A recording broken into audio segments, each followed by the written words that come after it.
Stand by to launch FanStream Sports. 3, 2, 1. Let's start. Hello, sports fans. Welcome to FanStream Sports. Nothing but pure sports. This is the JP Show. JP, it is so good to hear you back on the air. Stand by. Now, here's JP. All right, a hearty good morning on this Football Friday, man. We got news, we got topics, we got all kinds of stuff going on. We got great guests for you, as usual, coming up. And we're going to get the Philly side of things from our good friend John Kincade from the Fan in Philly at 10:30. TJ Pittinger is going to join us at 11:30 to talk about the FSU stuff going on. He's got some information on the NCAA sanctions. The Bolts get a big overtime win last night. I was there for that. That was super fun. And lots more to get into here as we get you started here on the JP Peterson Show. I'll say good morning to you, to Tim Hamm, our DSP affiliate in Dallas, freezing his ass off as he loves to do. Good morning, Tampa. Good morning, JP. So I don't know if you guys down in Tampa are familiar with these things called cold fronts. Yes. But they usually stop and then pour rain on us is what they do. So our temperature here, it was 61 last night about 8 o'clock. I was outside with the dog, just I was like, man, this is nice. Might get the motorcycle out and go for a little nighttime ride, If I felt better, I would have. Dude, by midnight, it was 32. 32? We had thunderstorms right now. JP, as I'm looking at my weather on my desktop here, it is 27 degrees. Jesus. With a wind chill of 14. As we have 22-mile-an-hour winds out of it. Bet your window's not open today. It's about that much. You guys got a playoff game this weekend as well, right? Yeah, that's indoors, though. Yeah. And they never have the roof open. The Packers and their crappy defense will be coming to town. I think that's going to be a layup for the Cowboys. They can't screw this one up. What's the spread in that game? 6.5. Oh, yeah. You know what? Yesterday was the anniversary of, right? The big day. One of the few negative historical marks that Cowboys fans remember in our history. As yesterday was the 9th anniversary of the Dez Caught It game. Oh, yeah. And he did catch it. He did catch it. He did. And that was a screw job. That was an NFL special right up that took us. The divisional round against the Packers, and it was clearly a catch. The Cowboys would have won that game. That was, when I go back and talk about the catch, no catches, there's the Calvin Johnson one. It was ridiculous, but the Dez one was probably with the most on the line. Well, I mean, I could go to the first one ever, the Bert Emanuel in St. Louis. I was there for that. I watched it with my own eye. We were waiting to go on the field and do our stand-ups and interviews, and we're in the tunnel waiting, and it happened right in front of us, all the assembled media, and nobody really knew what the hell was going on because we weren't used to replay yet, and we're looking up at the big screen, and we're like, I think they're, and then I saw a monitor in the tunnel, and because nobody on the field really knew what was going on. I don't even think Tony Dungy knew, the coaches knew, because this was all kind of new. And I see them starting to do this replay stuff on the TV, and I'm like, oh my God. And you can, and it would be called a catch today as Emmanuel caught it and his hands were under it, had control. Now part of the ball touched the turf. Yeah. But his hands were underneath it and caught it. So by today's ruling, it would have been a catch. And they still had, they would have been at the 17-yard line. I think first and 10 at the 17 with about 35 seconds to go, if I'm remembering correctly, needed a touchdown. So it wasn't a game decider, maybe like Dez's, but those were two plays where you just, you're like, what are we doing here? This is as big a moment as there is. Everybody knows what a catch is. That's a catch. Dez is a catch. Burt's is a catch, and a great catch at that. But, these are both fantastic. This is always the biggest problem I had with some of this stuff is like you watch an elite athlete make an unbelievable play in a crunch moment. I mean, that's what we live for, right? This is why we watch sports. This is it. This is the moment, right? Look what that guy just did in the moment. And then some nerd in glasses and a zebra outfit is going to stare into a little monitor for 30 minutes and then tell me that didn't just happen. It was Dean Blandino. That like, Dean Blandino on the Dean map. He Blandino. was the replay official that I called mean, it a no it's catch. just that is not why we tune in to watch football. Hello. Yeah. And it's also how the NFL controls the outcomes. But anyway, So we have the catch, no catch. We have the Tony Romo fumbled snap on the field goal that would have put them ahead of Seattle in the playoff game. Right. And then, of course, we have the 1967 NFL Championship Ice Bowl, where Bart Starr with a little quarterback sneak over yard to win the NFL championship to go to Super Bowl II against the Raiders. Yeah, but it could have been the Cowboys. But we don't have a lot of negative crap going on, so we got to. Well, we got plenty here, so we're looking forward to this weekend with the Eagles, which is all about negativity. It's like John Kincade will join us. We'll be like, which team is worse? I mean, the more I look at this game, it's like, how is this a playoff game? And I don't mean to piss off Buccaneer fans, and I'm not trying to steal your joy. And I like I told you, enjoy this. I'm just objectively dissecting the game from a football standpoint. So yes, enjoy your playoff game, buy the tickets, fill up the stadium, have a blast, bring your ponchos, all that stuff. But we're going to get down to the down and dirty on both these teams, which are not very good. They don't even look like playoff teams. They look terrible. And Sal Paolantonio gave us a pretty good referendum on it, yesterday when he was on the show. We'll get into that a little bit later to talk about his thoughts on it. We didn't get to discuss it too much yesterday. Yeah, we'll relive that a little bit as well. He had some great stuff to say about the Eagles and the Buccaneers. I want to just jump right in though and talk, because I know we have a lot of FSU fans out there, and a lot of people are tuning in to get any information at all on what's going on with Mike Norvell. I did kind of a straw poll with all my insiders around FSU, and while nobody could give me a definitive yes or no, I would say, if I had a meter, I would be at about 85% stays. Mike Norvell. It'd be about 85 to I won't dare say 90%. If the USF people lose their minds.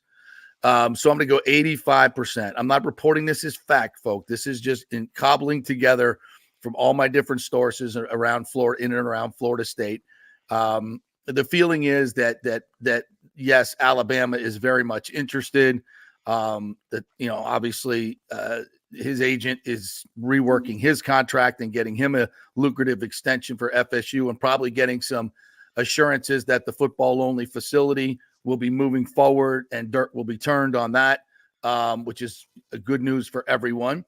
So yeah, I think this could turn out to be something very, very positive. Now, the good news is this morning, if you're an FSU fan, not if you're a Washington fan, that DeBoer has had scheduled his studio coaches show, and he canceled it. So Kalen DeBoer looks like he's out the door at Washington. Plus, yesterday Mike Norvell poached a great offensive lineman from where? Alabama. TJ Ferguson, monster, huge get in the portal. They also got a great Oregon State defensive lineman. Mike Norvell is killing it in the portal this week. That's kind of the story nobody's talking about because of all the other shiz that's going on. But yeah, so he's doing a great job. Why would you take a key, offensive lineman from a school that you're planning to go coach? That doesn't make a whole lot of sense, right? Yeah. So, all roads point towards Norvell staying, except the fact that he hasn't done a Dan Lanning and come out and done a video that says I'm staying at Florida State. I think that's because he's still trying to I think his agent's still trying to work out his extension, get more money. That's the way these things work. Sorry, folks, if you don't like that, but that's the way it works.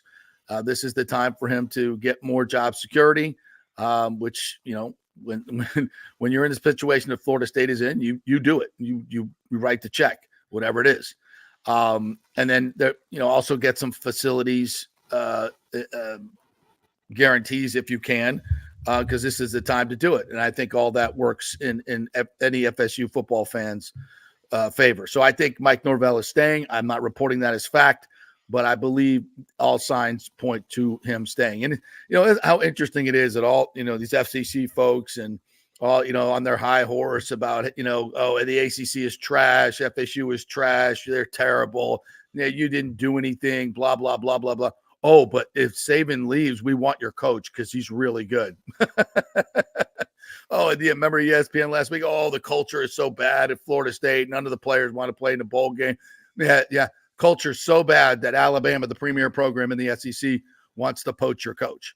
So, the proof is in, excuse me, proof is in the pudding, right? What you say means nothing. What you do means everything. And what the Alabama is showing that FSU has one of the best young coaches in the game. They would very much like to have him. And Kalen DeBoer, I hope he gets the job. And I think he's a fine choice. I think he's a great choice. Like, please, make that happen.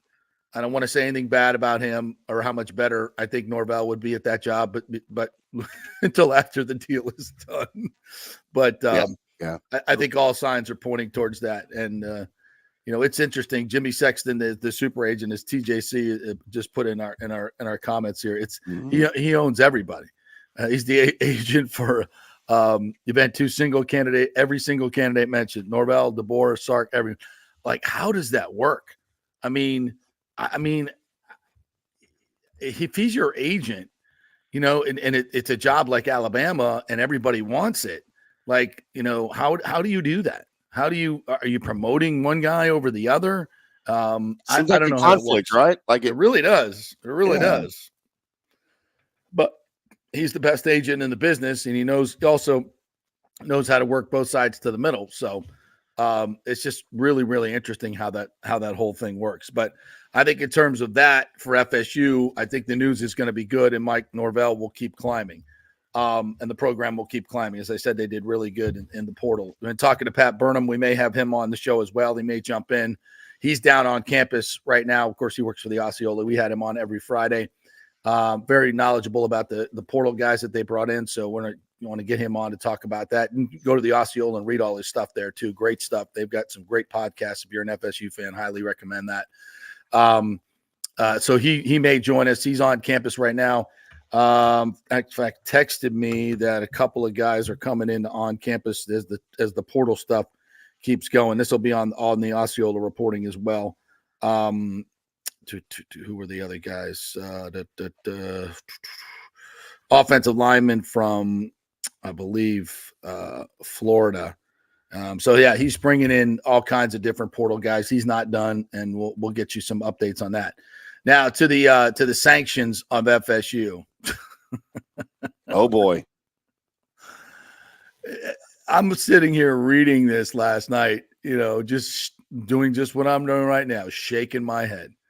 Alex Atkins, offensive line coach, was and TJ Pittinger has this story. He uncovered this. I believe the tight end coach at Georgia turned him in.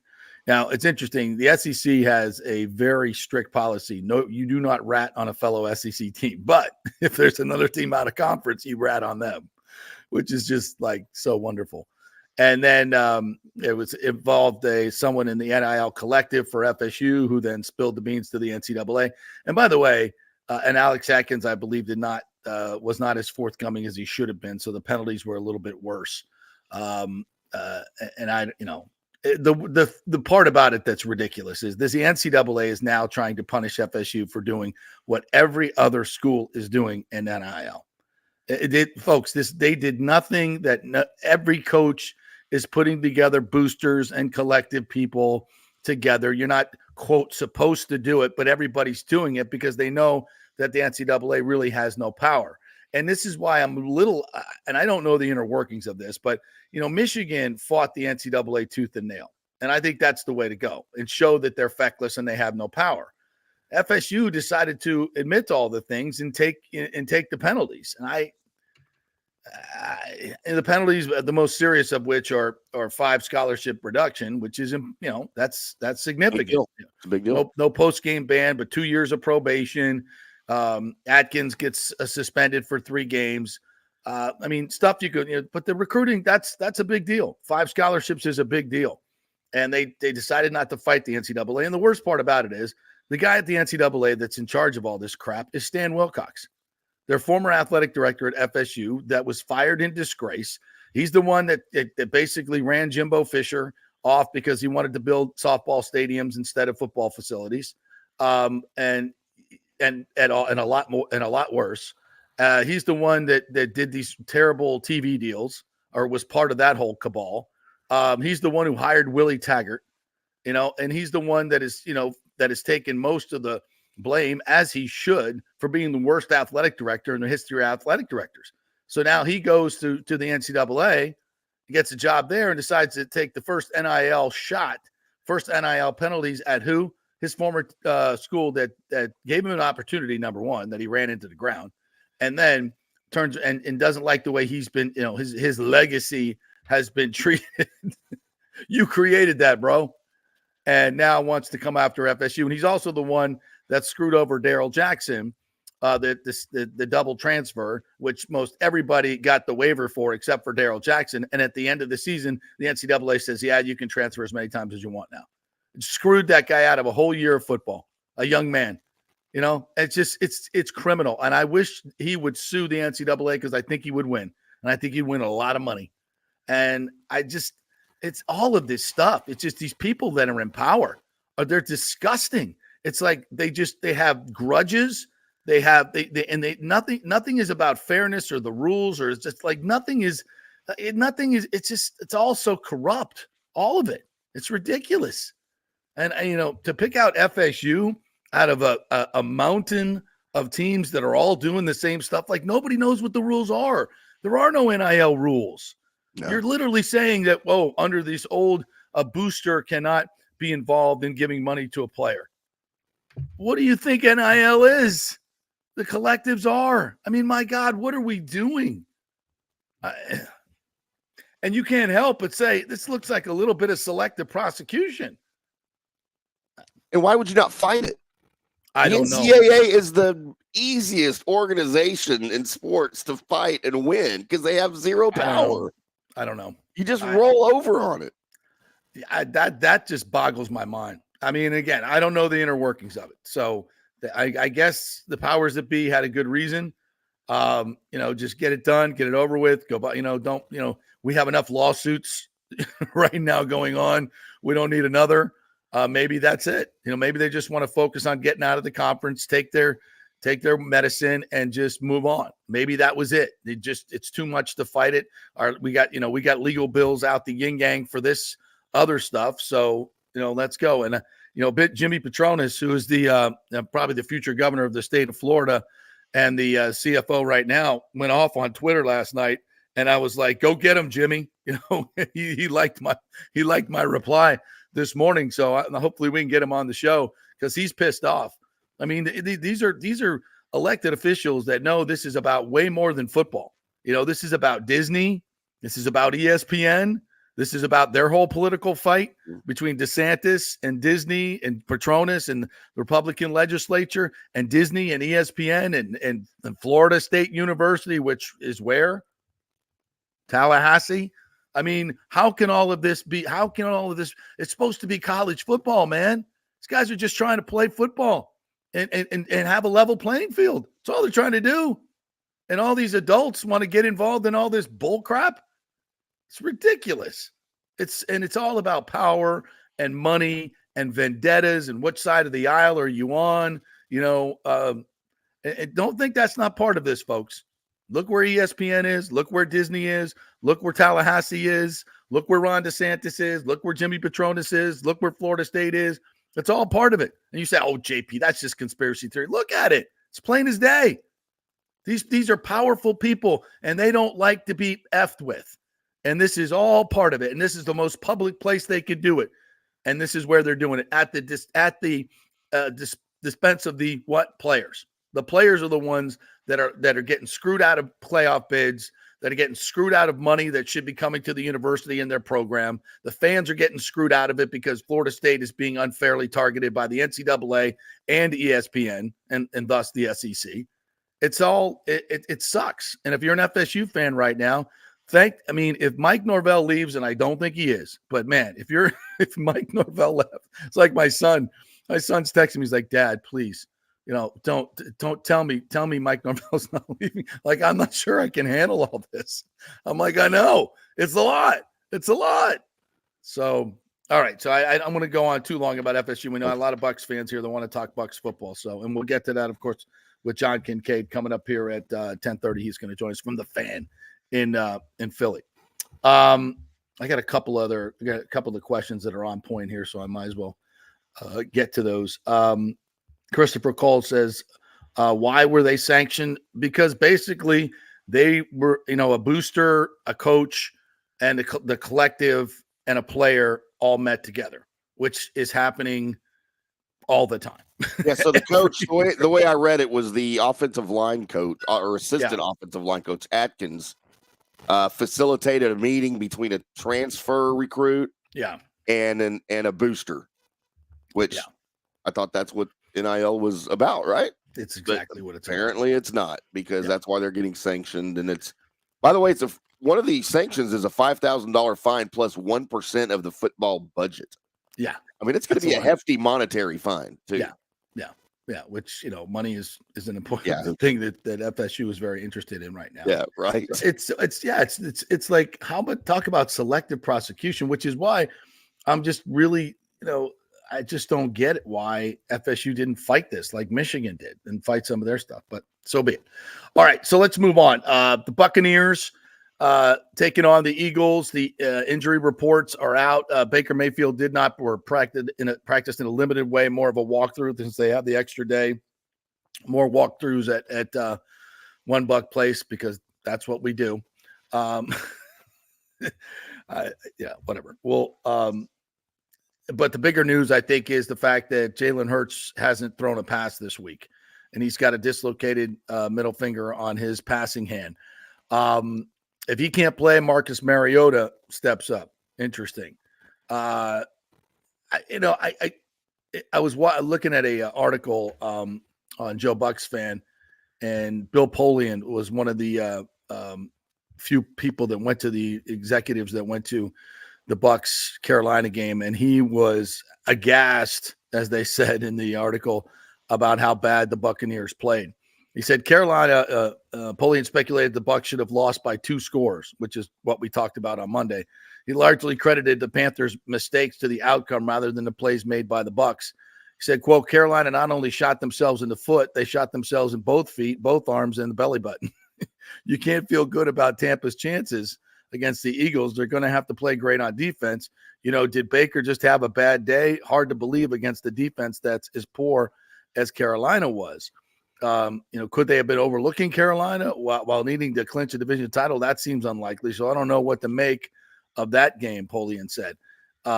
Basically, just looking back at the way the Bucs have played the last 2 weeks, this was my whole point on Monday. I'm not trying to be a buzz killer here, but I don't know how you look at the tape. And I was looking at some of the All 22 yesterday. I don't know how you look at the tape and go, oh yeah, I feel good about the Bucs this week. I mean, you can't. And Baker Mayfield's ankle is not good. It's not good. I mean, you could see places in that game where he could barely move. He could barely walk off the field. Those things don't go away in a week. Now, you can get them ready to play and you can get right, and it feels kind of good going into the game. But as soon as you get stepped on and you get hit, it goes right back to ground zero. And you've got no strength, no movement in it. And if you're Baker Mayfield, against an Eagles front seven, I know that has not played well. They have not played well in recent weeks. They are in dysfunction. We'll hear that from John Kincade. But I want to look at my team and say, okay, here's what they're doing well. Hard to find anything on offense the last 2 weeks that they're doing well. It's abysmal. And defensively, outside of Antoine Winfield Jr. and Levante David, and some flashes from Kalijah Kancey, Yaya Diaby. I mean, I know they shut out the Panthers, but man, like Polian said, that the Bucs so easily could have lost that game, and that's what makes this crazy. Everybody is like, oh, Todd Bowles is safe. There's no, absolutely. I said, how do you say that? You can't, if you're the Glazers, you're not just looking at the outcome of the game. I mean, what have we learned the last couple of days? We knew this. Well, what have you heard about Saban and Belichick? What did they always preach? The process. I was like, don't pay attention to the scoreboard. You take care of your process, the scoreboard will take care of itself. And that works both ways. Now, if you look at the process that the Bucs are putting out there the last few weeks, it's awful. It's awful. You got what you deserved on the scoreboard against the Saints, but maybe, against Carolina, you did a little bit better than you deserved. You easily could have lost that football game. And if they did, the pitchforks, the torches would all be out. And you can't just say because, the other team dropped 4 interceptions and they made a stupid play at the goal line trying to fly through the air and score a touchdown when all you had to do was stay on the ground. And DJ Shark had a terrible penalty on another touchdown that you scored. I mean, you can't look at that game and go, oh yeah, the Bucs deserve to win that. No. And then but here we are. You're in a playoff game. I get it. Who cares about the past? Move forward. Well, in order to analyze this game moving forward, I got to look at the past. And what I've seen is god awful. Problem is, the Eagles are just as bad. Like Timmy, I can't believe that these two teams are going to be playing a football game on Monday Night Football on Wild Card Weekend. They're playing so poorly. It's a playoff game too. It's a playoff game. Playoffs. It's a playoff game. It's bizarre. So there's a possibility. What you're saying is there's a possibility we could get the Kyle Trask versus Marcus Mariota show at some point in the game. I don't think that's unrealistic. Are you more scared of a 50% Jalen Hurts with a broken finger on his throwing hand, or a 100% Marcus Mariota? At this point, I'd rather see Jalen Hurts because I know what that is. It's bad. It's really, really bad. Marcus Mariota, frankly, a running quarterback who, can move and make plays out of the pocket. Now, A.J. Brown didn't practice yesterday either.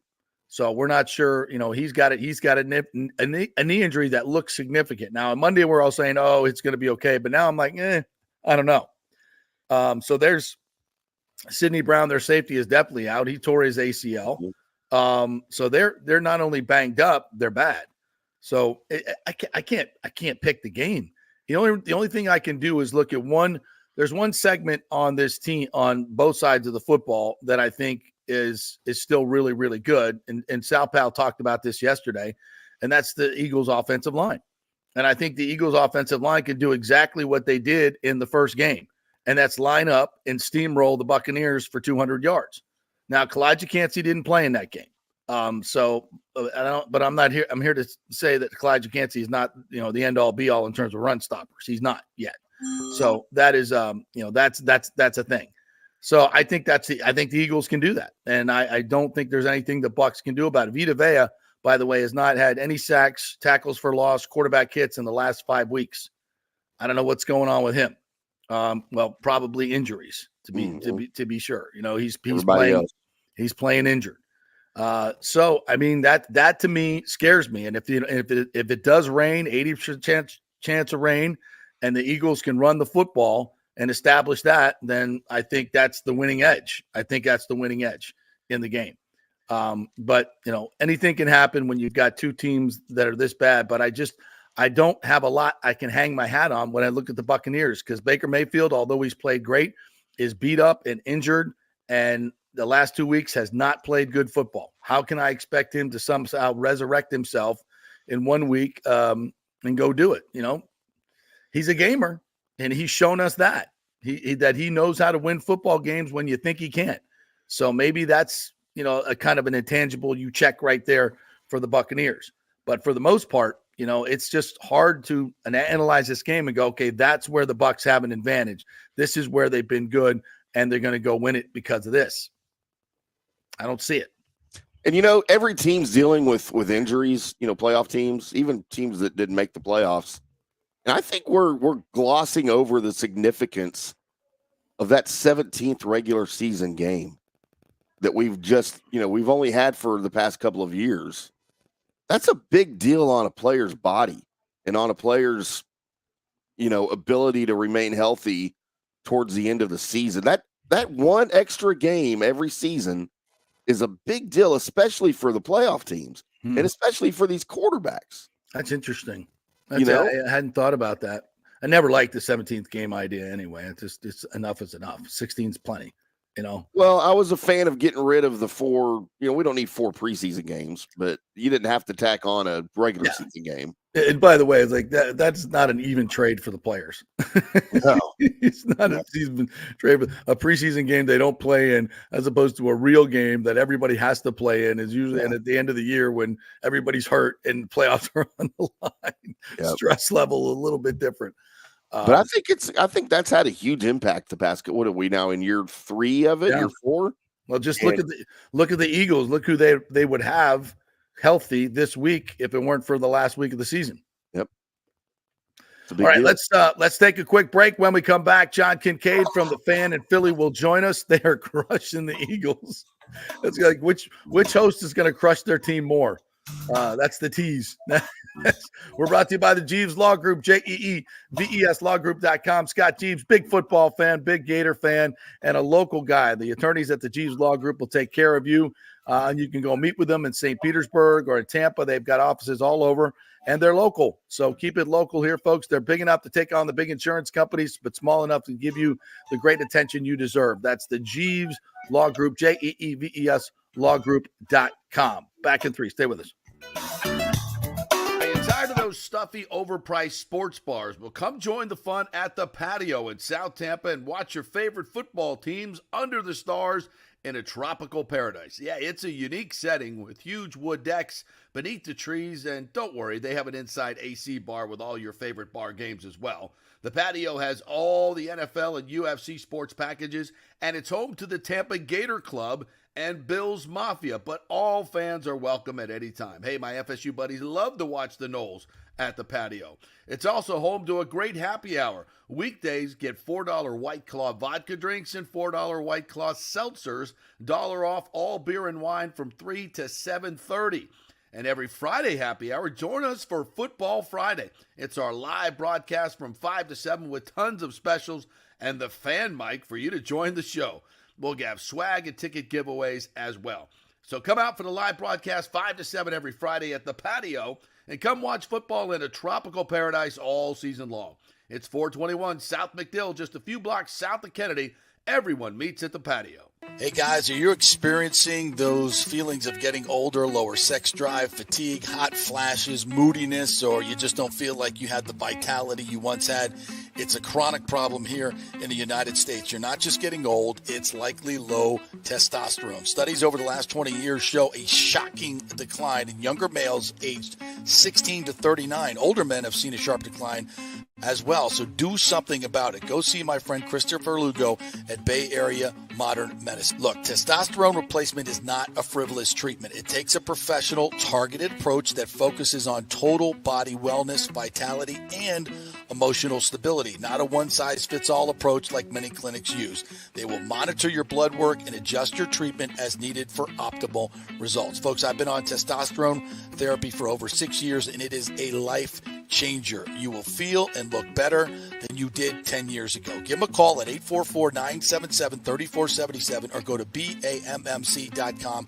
Tell them JP sent you for priority scheduling. That's 844-977-3477 or BAMMC.com. JP here for the Geddes Gordon Real Estate Group and our good friend Jane Geddes. Folks, simply put, there is nobody like Jane. Jane is a former LPGA two-time major championship winner. She was also vice president of talent relations at WWE.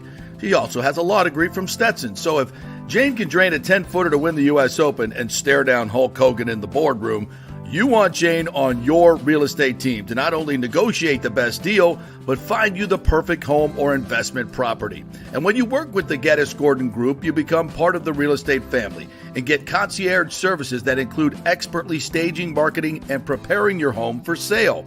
Advice on golf properties. Hey, you might even get some golf tips. Many of their clients become friends long after the sale or purchase is completed. It's all part of the deal. So if you're looking for that perfect home or investment property or trying to get top dollar for your home, go with Jane Geddes and the Geddes Gordon Group because there's nobody like Jane. Call 813-485-6808 or go to GeddesGordon.kw.com. That's GEDDES Gordon.kw.com or call 813-485-6808. Coming back at you. Now, more with JP on Fan Stream Sports. It's only just begun. All right, welcome back to the JP Peterson Show, brought to you by the great folks at Bay Area Modern Medical Center, BAMMC.com. Get your testosterone right, get your nutrition right, your immune system. Go to BAMMC.com to get it right. All right, let's welcome in our good friend John Kincade from the Fan in Philly radio legend. What's up, my friend? How are you? Oh, I just heard you do that ad for Bay Area Medical, like about the mental stability. I could use that right now. Do they do telemedicine?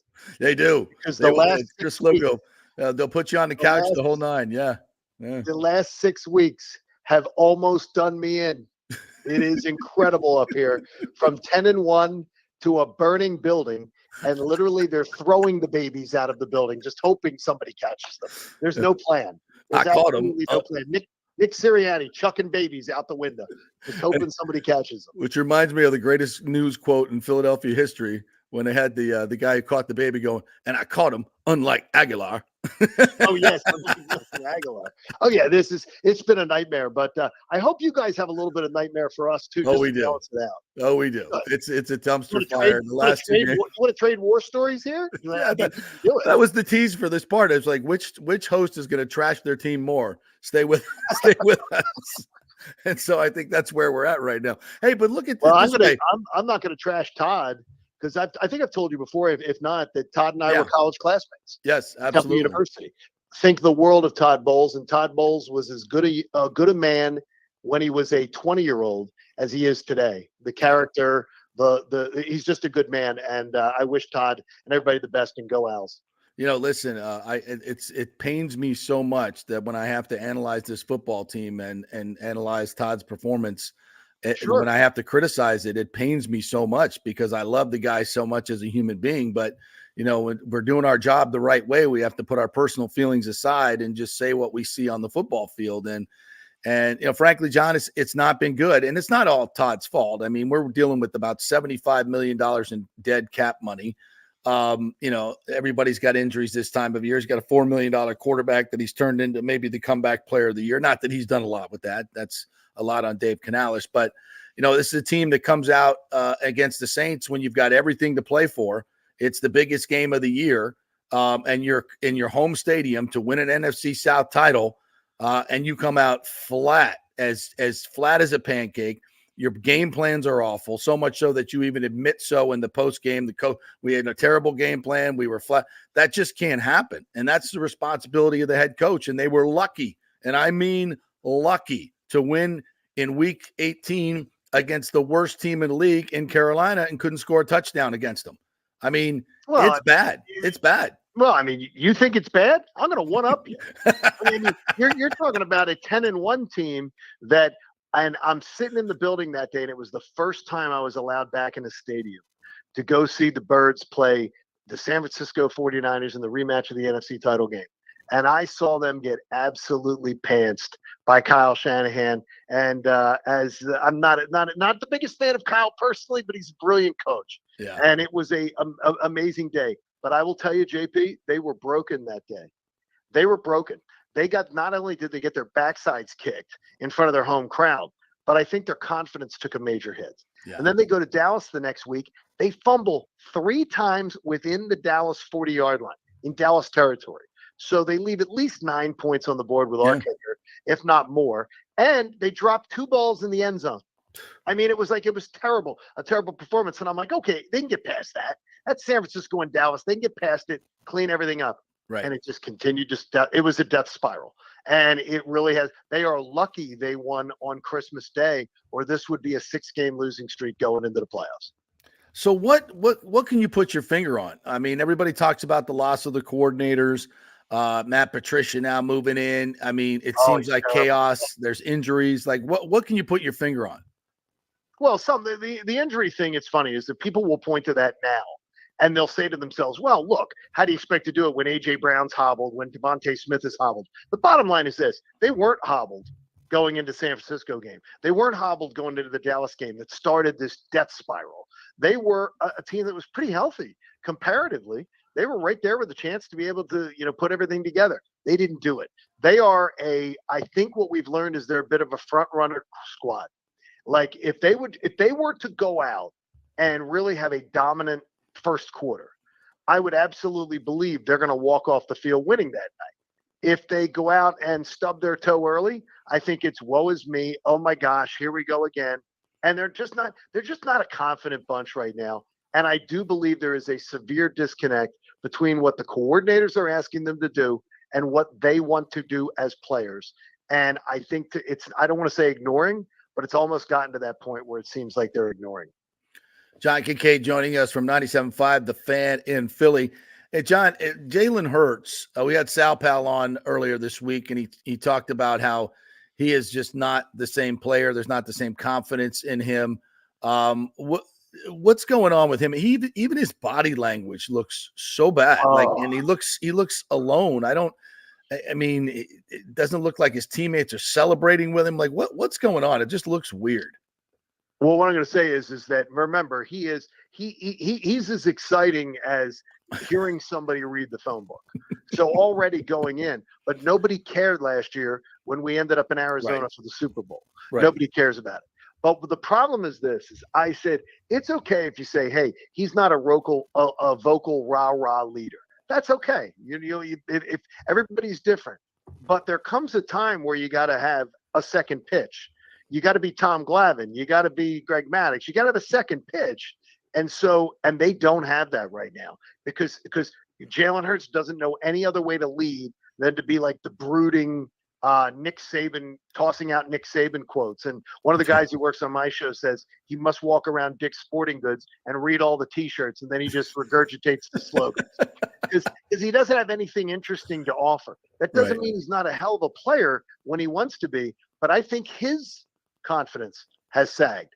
And this team has the offensive coordinator in Brian Johnson that he wanted, a guy he knew since he was 4 years old, who played quarterback for his dad when his dad was a high school coach. So he pretty much handpicked this offensive coordinator to be the transition from Shane Steichen, and he doesn't seem pleased with it now. Well, guess what? You're the guy. You're the one who ordered the meal. Go eat it.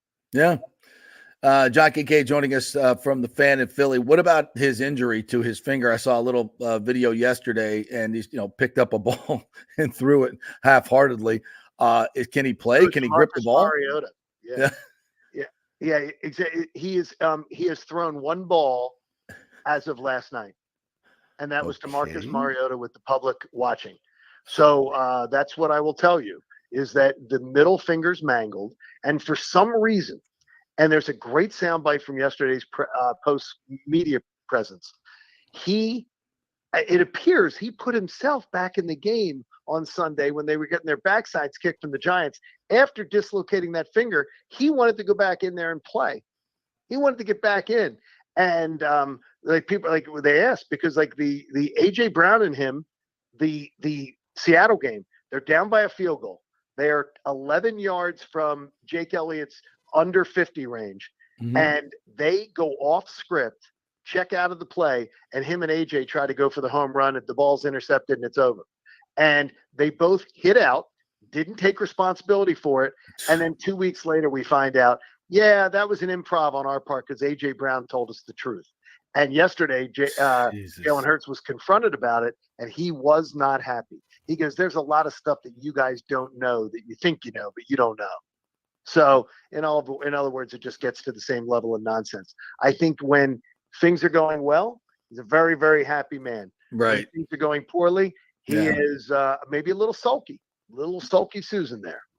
That's not great leadership, to say the least. And I don't think it is either. I think it's young leadership, but he'll learn. But it's not good. I mean, the slumped shoulders, the glazed over look, all that. I don't go for that. That's me. And that's as I turn it back to our team here, that's one thing you do not get with Baker Mayfield. That when that guy takes a hit, he gets up and he's coming right back at you. And more times than not this year, he wins. It may be by decision and his face is absolutely bloodied, but he wins. They lift his hand up. And that's why this team loves him. That's why he has become the spiritual and emotional leader of this team. He is extremely limited right now. He's got a bad ankle and probably some really bad, painful ribs, and makes it tough to throw. But I think he's going to game it out and try to get through this. but I don't expect him to be fantastic in throwing the football. Not that he has to be against this Eagles secondary, but well, I got good news for you. I mean, is the fact is those ribs, Baker, if you're listening, you're probably safe because the Eagles haven't really been punishing any quarterbacks at all. How is that possible with the people they have up front? Well, because of the fact that they took Sean Desai out of the defensive coordinator's job. They gave it to Matt Patricia, and Matt Patricia managed to make it worse. He made it more complicated where even veteran players have said, can we make this a little more simple to understand? Not a fan at all. The defensive side of the ball, they'll be cleaning house on the defensive side. And Brian Johnson the offense coordinator, has 2 head coach interviews. I don't know how, because I think they must have missed every single Eagles game this year. Those owners. Yeah, I don't get that. He may be a great speaker. That's what they love. Great motivator. But guess what? The problem is his game plan, his offensive game plan. I guarantee you that. What's that? Plant High School in Tampa, right? Yeah. Like Plant High School. I guarantee you, if I don't even know what they run, and if they pulled up tape, Aaron Murray could get it for me. It would be a more creative offense than you see out of the Eagles. Yeah, I think Sal Powell told us yesterday that they run pre-snap motion 26% of the time, and the league average is like 52, and they're the low. How about this? when you see Jalen Hurts under center, okay, how many times has he attempted a pass this year? I don't know. 1. Wow. Boy, that's not a tell. I mean, it's ridiculous. It's a tell. Oh, Jalen's taking under center because you know what they're doing? They're celebrating when your best play is the push. Yeah, when that's your best play. You have to get it to 3rd and 1 or 4th and 1 to be able to run your best offensive play. That's a problem. That is a real problem. Wow, you're talking me out of this, Kincade, because I was going to pick the Eagles because I said the only segment I see in this game that I can count on is the Eagles running game, and that went for 200 against the Buccaneers. The players are essentially the same. Also, the players are essentially the same. And the Bucs, when teams want to run, they run right at Devin White, who can't get off a block to save his life, especially in that Philly game. Go look at that tape and look at 45. Terrible. And that was the game Jalen rainy night. Yeah. That was the game Jalen threw one right to Devin White. And instead of running over Jalen Hurts, he ran out of bounds. Yes. I mean, walked out of bounds. The big key is this: especially if it is going to be a rainy night. I think the game plan is going to be all run the ball too, because that's why they rested DeAndre Swift last week. They said he wasn't feeling his best before the game. I think they were saying, "Rest up, big boy. Be ready to go out there." He rushed for 130 yards against you guys last time. Exactly, and easy carries, and the tackling was terrible. It is terrible. And so, which surprised me against him. But I expect that if you gave me the over-under on running the football on Monday night, you said like 36.5 carries, 37. I'm taking the over. Taking the over. Yeah. And the Philly run game is still on the ground. The Philly run game is still pretty good. Yeah, it is. And Devontae Smith is back. He will be back. He is going to be there. AJ Brown, we don't know if he's playing for sure with a 2nd-degree sprain of his knee. But AJ is very bodacious as far as he believes he will be there. Okay. And with Jalen Hurts, I'll just have to judge whether his brooding look means he's playing or not. I don't know. All right.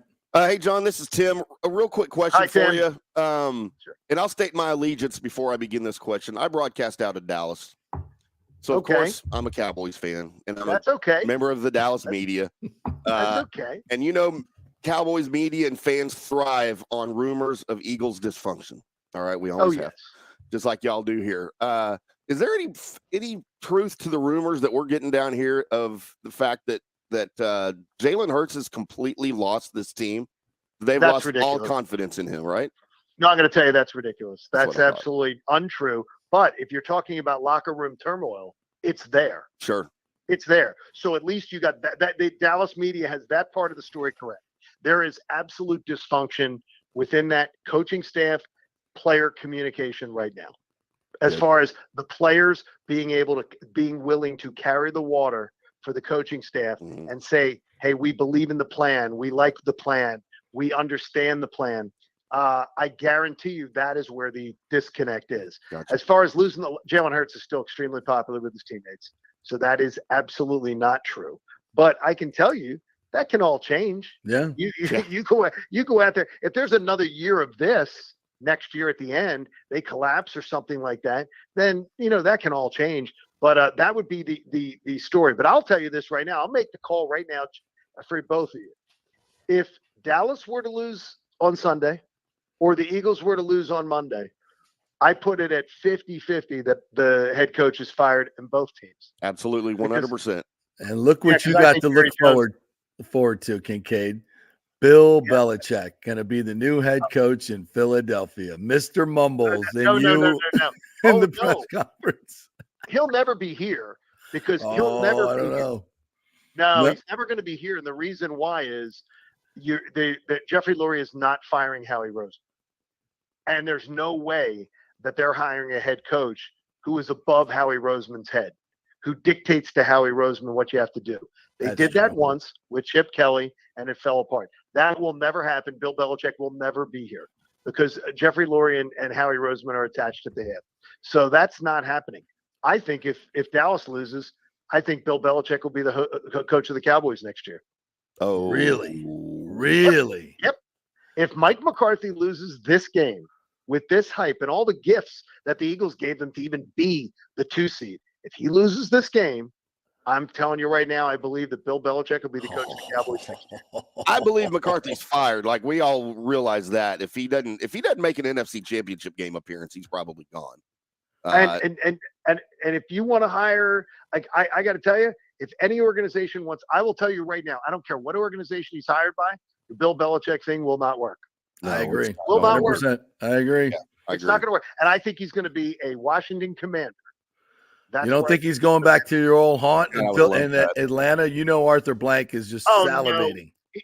Yeah, but the thing is, though, JP knows this well, is Arthur Blank literally is the most summons his head coaches to have game plan discussions. Yeah, I know. To have roster discussions and things like that. Jeffrey Lurie doesn't do any of that garbage. As far as hey, you're preparing for the week, but come and meet with me and let's do a film session together and you explain to me what you're doing. Arthur Blank's way too meddlesome, I believe, to have Bill Belichick come in there and go, yeah, I'm willing to wander over to Arthur's place, have lunch and talk to him about why I made decisions in games.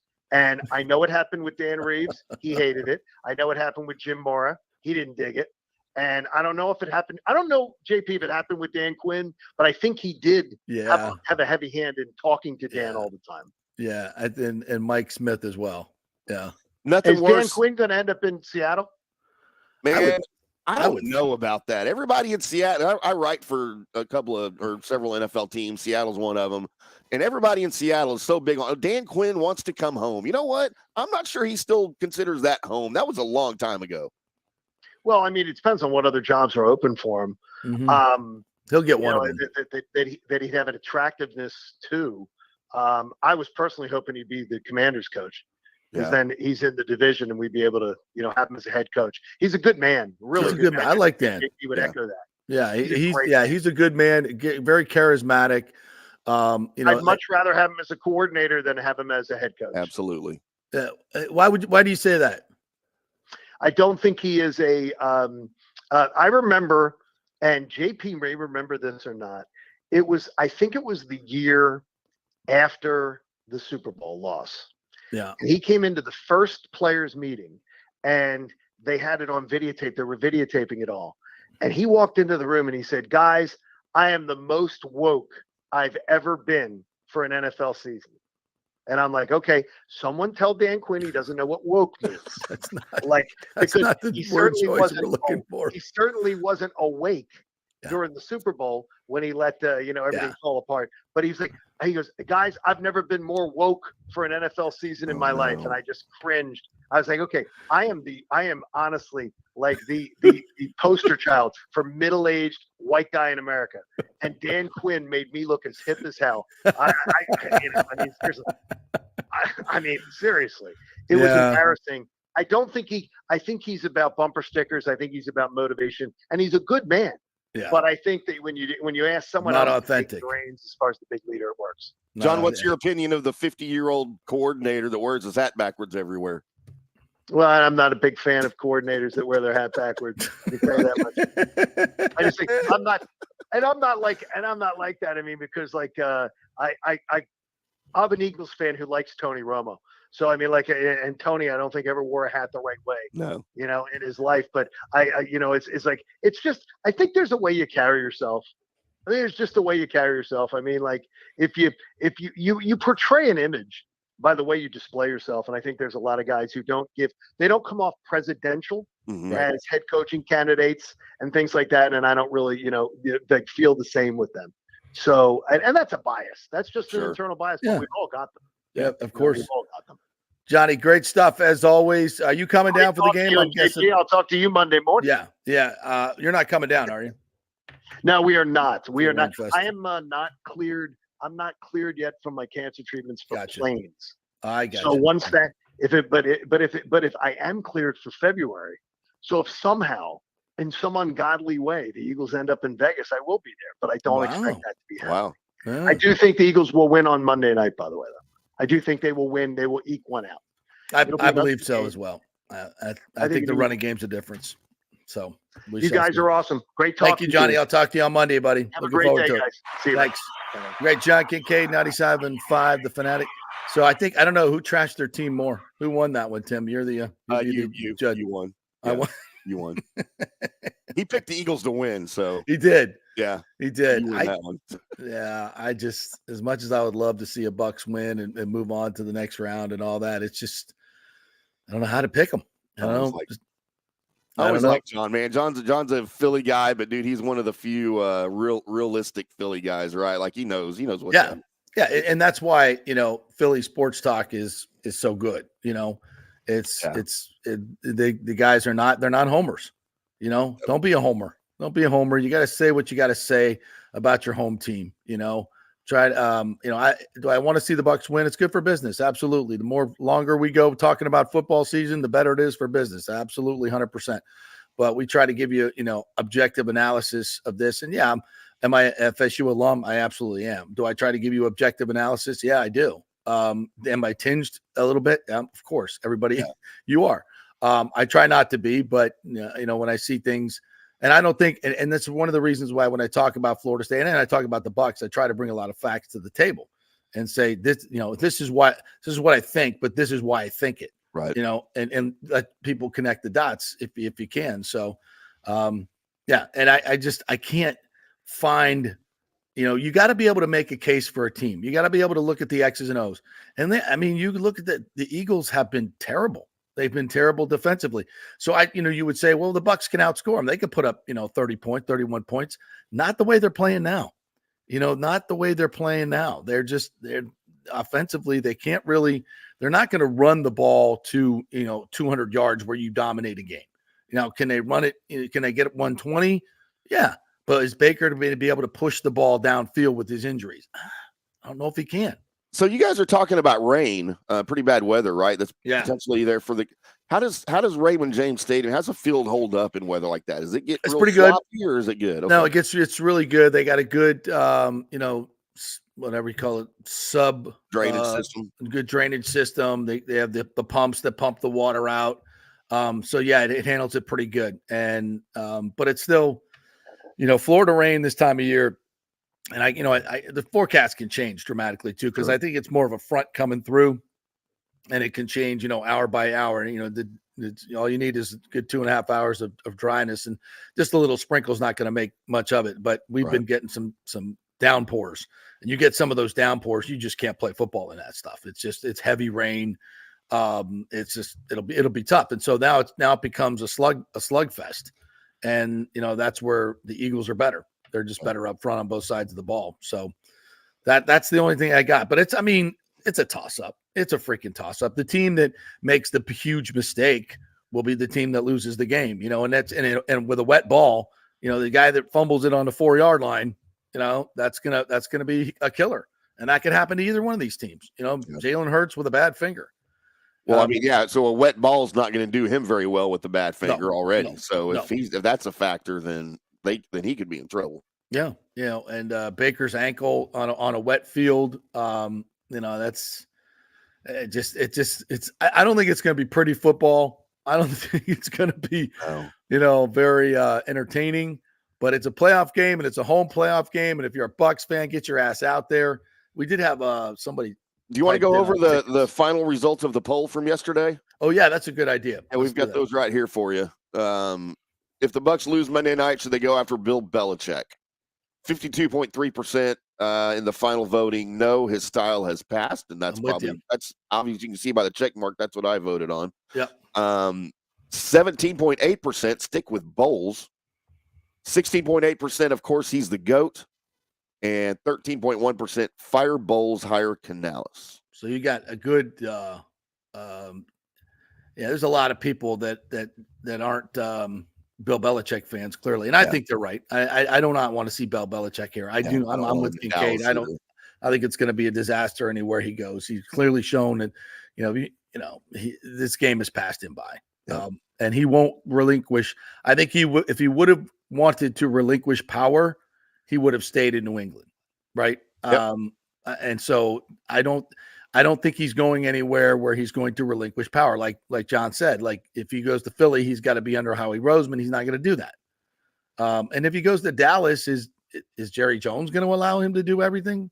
I mean, supposedly Jerry let Bill Parcells, cook all the meals and buy the groceries and all that. And, that. But nobody else since, right? No. He's hired a lot of puppets. I mean, you had Wade Phillips, then you had Jason for 10 and a half miserable years. And then McCarthy. Yeah. So, we'll see. All right. We'll take a break. We'll come back on the other side, and we'll get into a little bit of bolts from last night. Some more FSU talk in the second hour. TJ Pittinger is going to join us. We may hear from Pat Burnham as well, who is on campus, if anything were to break. We haven't talked about the Gerard Mayo, new coach in New England. Very interesting selection there. And the Rays have made some signings as well. A lot to come in our second half. We are brought to you by the great folks at the Patio, and that's the place to watch all the games this weekend. Head on over to the Patio. Enjoy the good weather outside, not on Monday night. But you can also watch inside as well. Plenty of places that's covered up. You'll be fine. But a great place to watch all the games on Saturday and Sunday. So head on out to the Patio, 421 South McDill. They'll have drink specials, all kinds of good stuff. It's never that expensive at the Patio. That's why we love it. So head on over there and enjoy all the football this weekend. Back in 3. Stay with us. JP here for the Jeeves Law Group, Jeeves. Call for a free case evaluation, 888-9-JEEVES. That's 888-9-JEEVES. We're local, we're trusted. The law firm brings over 80 years of combined legal experience focusing on clients in Tampa Bay, the state of Florida, and national class action cases. If you're injured, get that free case evaluation, no cost to you. The Jeeves Law Group's focus is on auto, truck, and motorcycle accidents, as well as class action and consumer protection law. Scott Jeeves is a board-certified civil trial lawyer and a certified circuit court mediator practicing in the Tampa Bay area for over 30 years. You hear him on the show all the time. Great guy, big Gator fan, and great for the community. The Jeeves Law Group is a highly skilled team with years of experience that will apply their skills, expertise, and knowledge to assist individuals who have been in an accident with compensation for damages, lost wages, medical expenses, pain and suffering, and property damage. Get that free case evaluation, 888-9-JEEVES. That's 888-9-JEEVES. JP here for my good friends at Italiano Insurance, and they did it again. Once again, Italiano Insurance stepping up with the best customer service. I was in a bind. My old insurance company, my auto insurance, jacked up my rates, so I called Charity at Italiano Insurance, and she stayed till 9:30 at night until she got my insurance done. And guess what? She searched all these companies for me. I didn't do the work. She did. Saved me $1,000 on my annual premium. $1,000, folks. That's real money. And that's what you get at Italiano Insurance. Great customer service. And here's another note for you, by the way, with hurricane season up. 40% of people in Florida are underinsured. That means if you have something happen during a hurricane and you need replacement costs, you're going to get 40% less than you deserve. Can't let that happen.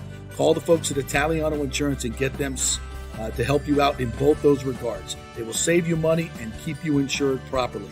That's 813-877-7799. Great folks in the community, been doing it for over 60 years. Italiano Insurance, 813-877-7799. JP here for the Geddes Gordon Real Estate Group and our good friend Jane Geddes. Folks, simply put, there is nobody like Jane. Jane is a former LPGA two-time major championship winner. She was also vice president of talent relations at WWE. She also has a law degree from Stetson. So if Jane can drain a 10-footer to win the U.S. Open and stare down Hulk Hogan in the boardroom, you want Jane on your real estate team to not only negotiate the best deal, but find you the perfect home or investment property. And when you work with the Geddes Gordon Group, you become part of the real estate family and get concierge services that include expertly staging, marketing, and preparing your home for sale. Advice on golf properties. Hey, you might even get some golf tips. Many of their clients become friends long after the sale or purchase is completed.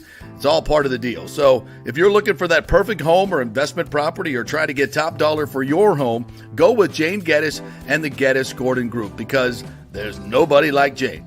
Call 813-485-6808 or go to geddesgordon.kw.com. That's GEDDES Gordon.kw.com. or call 813-485-6808. Let's go!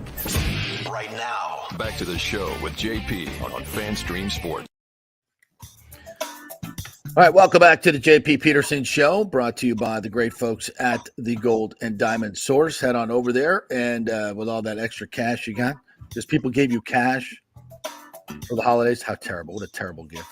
Gift card, cash. Gift cards, right? That's what you do these days. Come on. We're better than that. Not for the ones you really love. I love gift cards, man.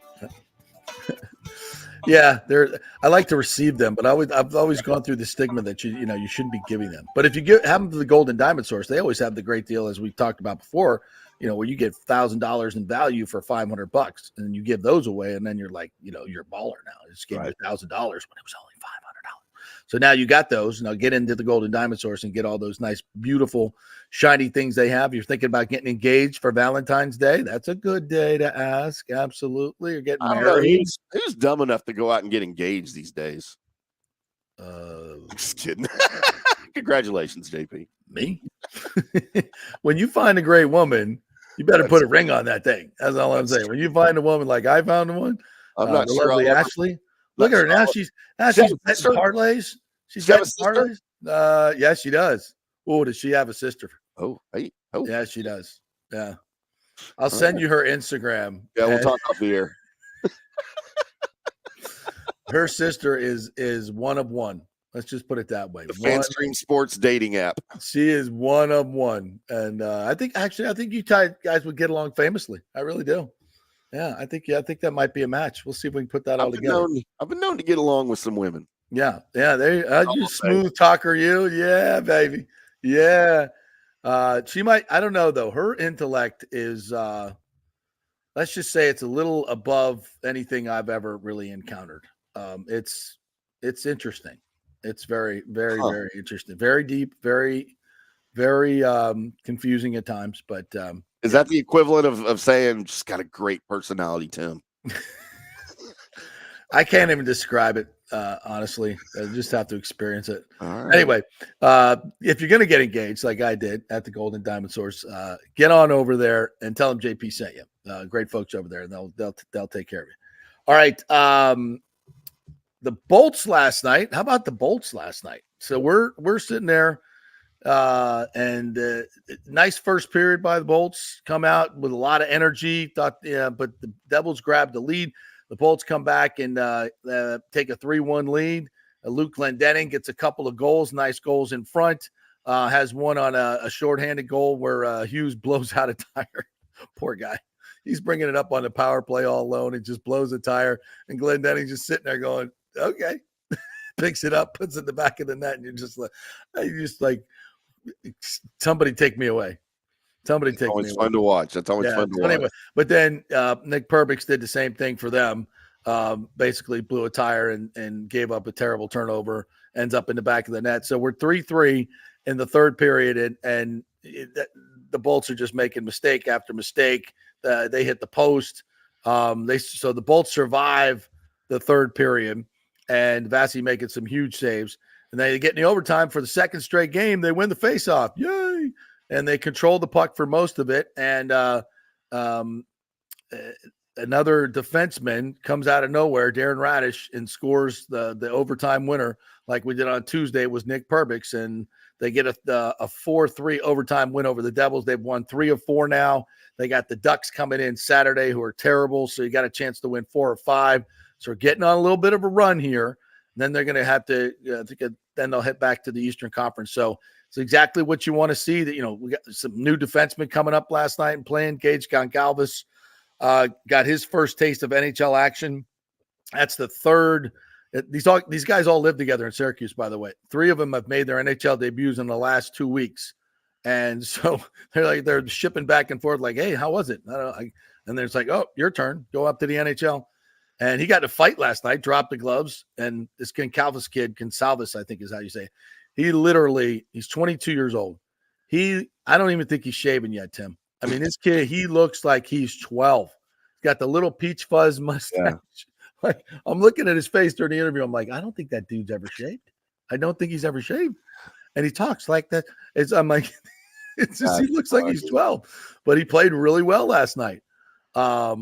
So yeah, their young defensemen are coming up and doing a little something. They're getting some scoring from their defensemen, which we've been talking about all year long. It was just Hetty and Sergey, and Sergey's been out now and will be out for a while. So yeah, I think maybe they're turning the corner. Every time we say that, they go back to kind of mediocre, but yeah, they're back in the playoff position, and let's see what happens. Now they play down to their competition. We've seen that before, but you can't lose to Anaheim at home. Like, absolutely 100%. No, that happened. So we'll chalk that one up. That's good. All right, Jared Mayo is your new quarterback for the new head coach in New England. And I didn't realize this was preordained. They'd actually already filed paperwork with the league and somehow was kept quiet. Yeah, I heard that on Get Up this morning. I'm like, wow. So they don't even have to do an official search. They don't have to do any of the. What about the Rudy rule?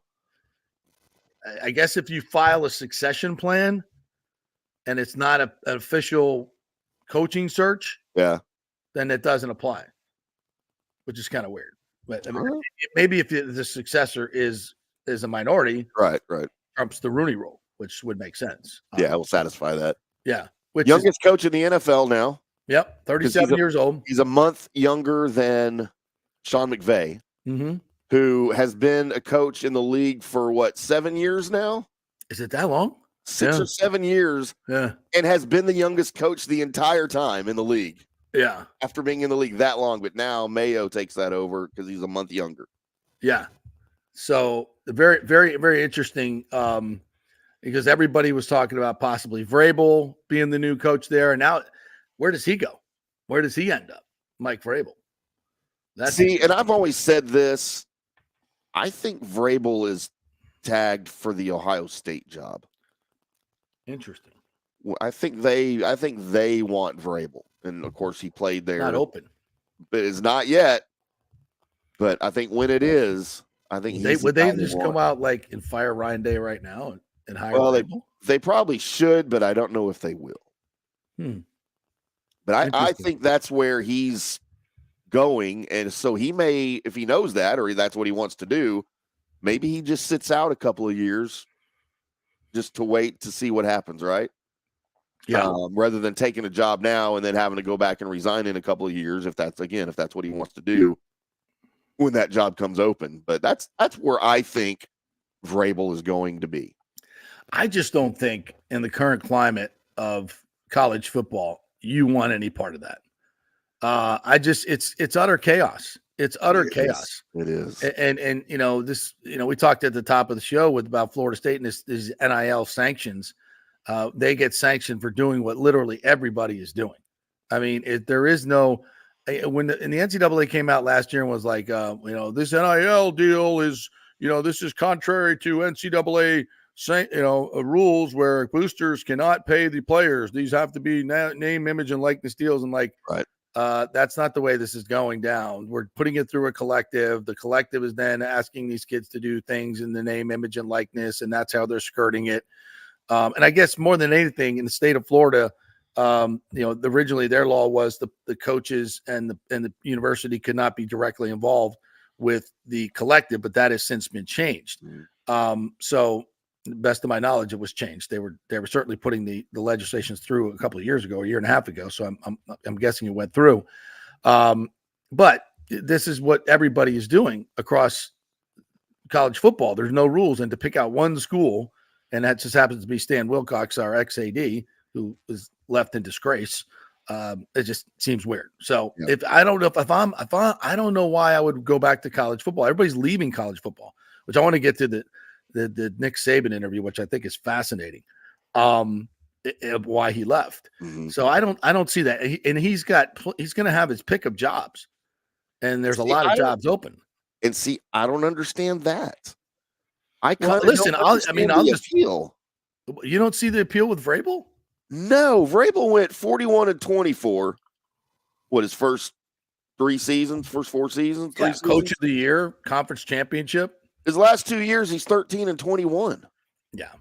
And I think this year, the whole Rand Carthon thing, and and his team was going to have a shelf life because it was all based on Derrick Henry, and obviously he's going to have a shelf life. Yeah. So I like the way his team's played, man. They're hard nosed, they're super physical, they're very Belichickian in the discipline and don't make mistakes. It's old school. I like that. And see, that's what I was about to bring up. We talked yesterday, JP, about the old school coaches and how they're going out of style, and that doesn't work anymore. To me, that's what Vrabel is. He's one of these old school guys, and that message is gonna get old. Well, I think he's a younger guy with an old school style, right? Which is you could say it doesn't work. We say it doesn't work, and the guy just won a national championship with that. Yeah. In Harbaugh, and that's what he's bringing to the NFL, and everybody wants him. I think you can zig when other people are zagging. I think the league the pendulum did slide a little bit too far towards the up-tempo college wide open offenses, and now I still think in this day and age the more physical football team wins, and Vrabel's teams were more physical. So I don't know. I always say, like we said yesterday, I want a leader of men, and he strikes me as a guy that they respect. The players like, a Dan Campbell type, a D'Amico Ryans type. These are the guys that are having success. So I think Jared Mayo is in that category as well. Jared Mayo is a Belichick, and where did he play college? Who did he play for? Tennessee. Yeah, is it okay?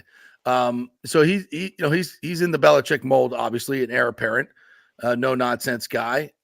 So I'll be interested to see how that works there in New England for sure. So I wanted to get to the Saban thing, and this is really interesting. He did not decide that he was going to retire until 3:55 before a 4:00 meeting. Listen to this quote, because right up to the end, he was. I don't want to take it out of context without reading the stuff earlier, but I kind of just gave away the punchline, right? He said, to be honest, the last season was grueling. It was a real grind for us to come from where we started to where we got to. Took a little more out of me than usual. When people mentioned the health issue, it was really just the grind of, can you do this the way you want to do it? Can you do it the way you've always done it and be able to sustain it and do it for the entire season? If I couldn't make a commitment to do that in the future the way I think I have to do it, I thought maybe this was the right time based on those two sets of circumstances. Prior to making the final decision, it was business as usual for Saban. On the day of his retirement, he conducted interviews. This is so Nick Saban, by the way, with prospective assistant coaches and went about his normal duties. But 5 minutes before a team meeting scheduled for 4 p.m., he had his moment of clarity. Quote, I think that made it more difficult for me is the thing that made it more difficult for me is I felt like it might be the right time for me, but how it impacted the players, the coaches, all the people who work here in the building and contributed to the success of the team, how would it affect them? Saban said. That was the hard part. That was the part I kept vacillating on, back and forth. It was 3:55 p.m. I was sitting in my chair looking at the clock saying, you got 5 minutes to decide which speech you're going to give. How crazy is that? How crazy is that? And then he goes out. Like, that's not the way we all thought this was going to go down with Nick Saban, right? Wow. Sitting alone in his chair going, which speech am I going to give? Am I going to do it one more time?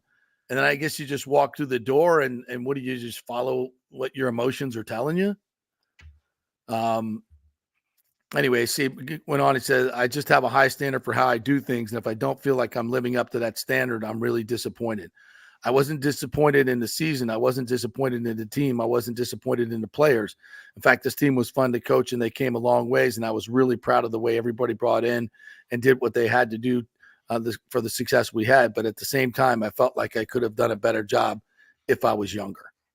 Yeah. So, it's just a lot. It's really a lot. And at 72 years old, to have the energy to do that on a daily basis with the things that are coming at you at that level, it's got to be tough. It's got to be really, really hard. So just one of the best to do it. And I thought it was really interesting the way that whole thing went down. That's crazy. Isn't it? Like, you don't expect that for somebody that long tenured, for it to come down to something like that. Yeah. Yeah, absolutely. And I guess they always say, when you start thinking about whether it's time or not, it's time. Right. Oh, it's for time. Sure. Yeah. So who replaces him? We talked about this to start the show. It's been 30 minutes since I looked at Twitter. The world has changed dramatically. Right. We're in World War III in Yemen. You see the crowds that are gathering in Yemen? Yes. After the attacks last night? Oh, my God. War. Let's get on it. Let's have more wars. Woo, yay. We really need more wars. Don't we? Somebody's making money on that, I think. No, so Kalen DeBoer from Washington, the latest is that he canceled his radio show this morning. So that may be signing that he's headed towards Orlando. Barstool Bama just reported 26 minutes ago. It seems to be down to DeBoer and Norvell. Well, he's not going anywhere.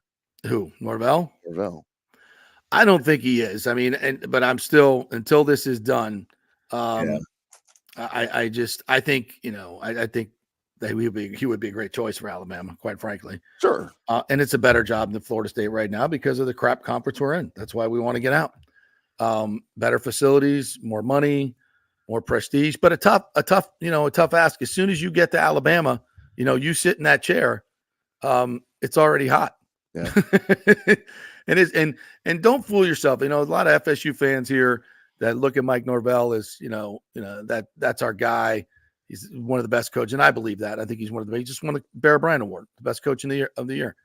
But there are a lot of people in the SEC that look down their nose at Mike Norvell. That guy from Memphis, he said FSU, what 13-0 means nothing. He didn't make the playoffs. So, I don't do we really want him? And there are a lot of people that feel that way. So as much as we think he would be a great coach there's a lot of people in Alabama, a lot of their boosters that probably say we're not reaching down to Florida State to hire that guy. No, yeah. we can do better. Right. And Kalen DeBoer is better. Okay. Well, go get him. Go get him. And as I mentioned earlier today, TJ Pittinger is going to be joining us in a little bit. And I've talked to probably 10 different people within the program. And every one of them says they feel like he's staying. Nothing is done, but they to a man. Every person said basically the same thing. And I did talk to a friend of mine who Mike Norvell knows very well, stays at his home a lot. So they're very friendly. And he said, I don't think it's likely he's going to Bama, but nothing yet. So still up in the air. So I don't, And again, we talked about this yesterday. Do you want to be the guy that follows Nick Saban? I don't know if that's a thing, but it's more about, and this is where I think, if I'm Norvell, I stay at Florida State. It's more about where you are, like where are you in your journey, and and what is in your heart. Who are you as a human? And I think to me, the reason Mike has had so much success is because he's authentic. And when he tells these kids that, look, we're family and we're climbing, we got to see this through. You need to see this through with me. We got to do this. You cut and run for Alabama and the money. How do you look another recruit in the eye? And I know all coaches have to do this. I get it. I know how it works. But I just think for some, it's harder to do. They're just authentic. And Mike has put his heart and soul into building this back. And he is so beloved in Tallahassee. And, it's very interesting. And I can kind of lean on my experience here because I was there in 1986. I had just taken over the anchor chair at a Tallahassee affiliate, Channel 27, 1986. Actually, that was a year before I took over. That was my first sports job. And so I was working in the sports department. And FSU was at the Birmingham Bowl. And the Alabama job was open. And Bobby Bowden's dream job, if you know anything about Coach Bowden, was Alabama. He played there, went there for 1 year, but left to go marry his high school sweetheart. And so Alabama, that was the job he always wanted. And they offered him the job. And he, on his drive back from Birmingham to Tallahassee with him and Ann, it's a very famous scene in the Bobby Bowden documentary. He just decided that, he was building something in Florida State, and it was something special, and he wanted to see it through. And it was, the players and the coaches and his staff and everybody had been loyal to him. And he felt that if he ran now, it just wasn't in his character to do so. So he stayed, and that turned out to be a great decision. And he became the all-time winningest coach in football, 3 national championships. For me, the greatest college coach of all time. You can say Nick Saban, that's fine. I get it. I'm a homer when it comes to this one. Sure. I totally admit it. But he built something that was special. And it's funny that now I see Mike Norvell in a very, very similar situation, rebuilding the program, taking it back from where it was, almost on the same exact timeline as Bobby. Seeing the great potential that there is at Florida State in a tumultuous time where they're going to be moving to another conference. All that is part of it. But if he can just go back and look at, and I know he respects Coach Bowden tremendously. If he goes back and looks at that whole situation, I don't think he can shy away from the connection here. And maybe that'll have something to do with his decision when he comes out and says it. And I think it just, the mojo is right for that to me. If you go to Alabama, I get it. Better job, better facilities, all that. You can't begrudge the man. I get it. But if you stay at Florida State and you build something and continue the climb and all those things that you've talked about and you put your heart and soul into, and you looked into these guys' eyes and said, you're being true to that. You're being true to that. And that fuels you, that builds you more, right? That makes you more authentic. The other makes you just another coach chasing a paycheck, right? And there's a lot of people that feel that's one of the things missing from college sports. Well, absolutely, sports is loyalty. Absolutely, yes. These coaches recruit some of these kids from 7th, 8th grade. They finally commit. They come to your program, and a year later, you're going to bolt for another job. Well, now we've got the transfer portal, so if you want, you can follow them, but back in the day, that was one of the biggest things. Well, how is that fair to the kid? Now the kid's stuck, But yeah, I think the Bowden situation with staying at FSU and not going to Alabama, I think that's a rarity, though. And that just shows it was a long time ago. Yeah, well, it shows you the kind of dude that he was, right? Yeah, exactly. And I think he and Mike are similar people. I really do. So I think it's going to be super interesting. And I think he's going to stay.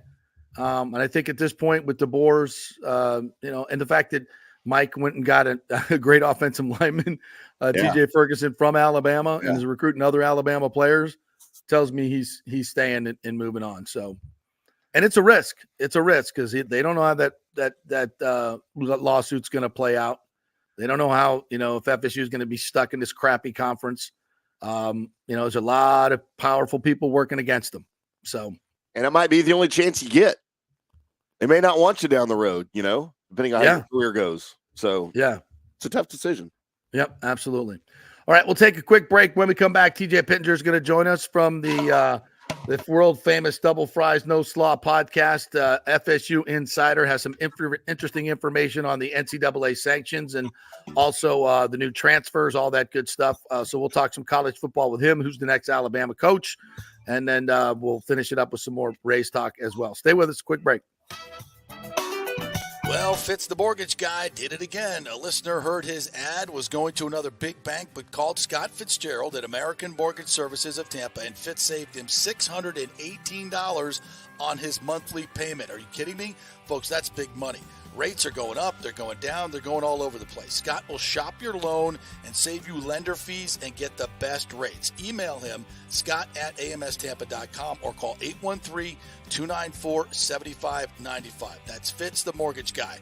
Lots of stuff going on right now, and these rates are going all over the place. You need somebody knowledgeable in the market that will work hard for you and get you the best deal. That's my man, Scott. He's done 3 loans for me, done thousands of loans for local folks here, works with a lot of the coaches and players in the area.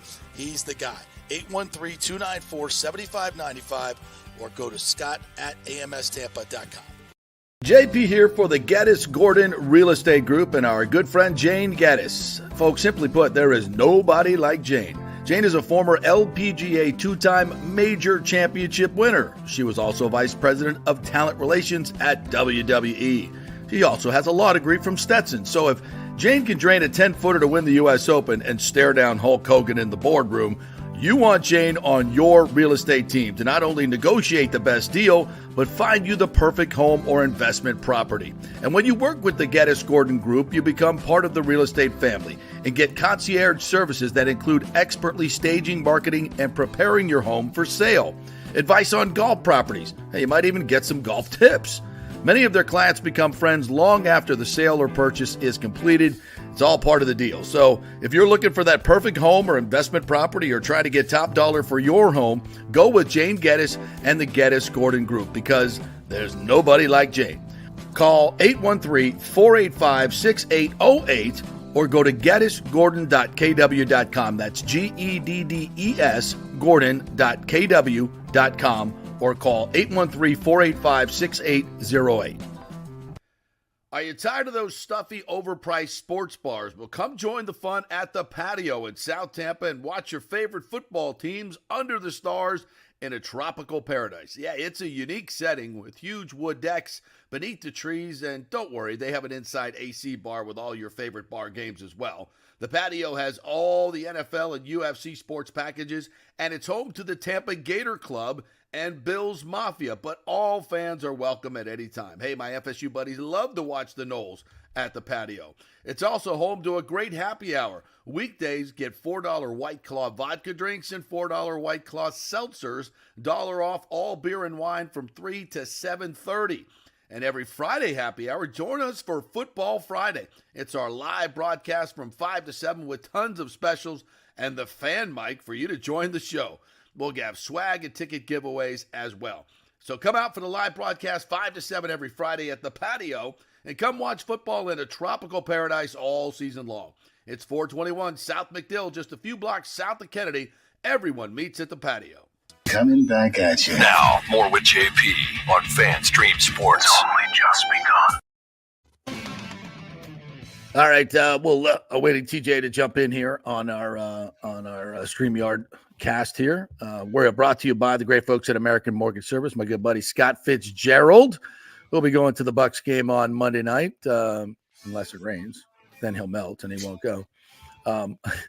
I think that's one of the reasons that maybe ticket sales are not as robust as it should right now. The forecast is for 80% chance of rain, though. Nobody wants to sit in a stadium with the rain coming down, even a playoff game, when you can watch it at home. I know. How many home playoff games have the Buccaneers had in their history?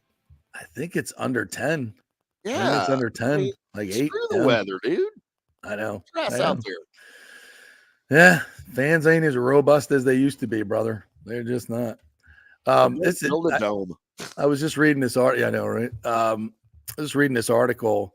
The Rays have their. You look at the money these other teams are spending, and it's just a joke. the Rays are going to. They got 6 of their 8 arbitration eligible players signed, and they're going to arbitration with 2 of them. Harold Ramirez made $2.2 million last year. He's in his first year of arbitration, and of course, like totally overperformed that money. So this year they offered him 3.8. He wants 4. He filed for 4.3. He totally over delivered last year for 2.2. So you're going to sit there and jack around for like $500,000, like 4.3 to 3.8. We're going to go ahead and go to arbitration over that.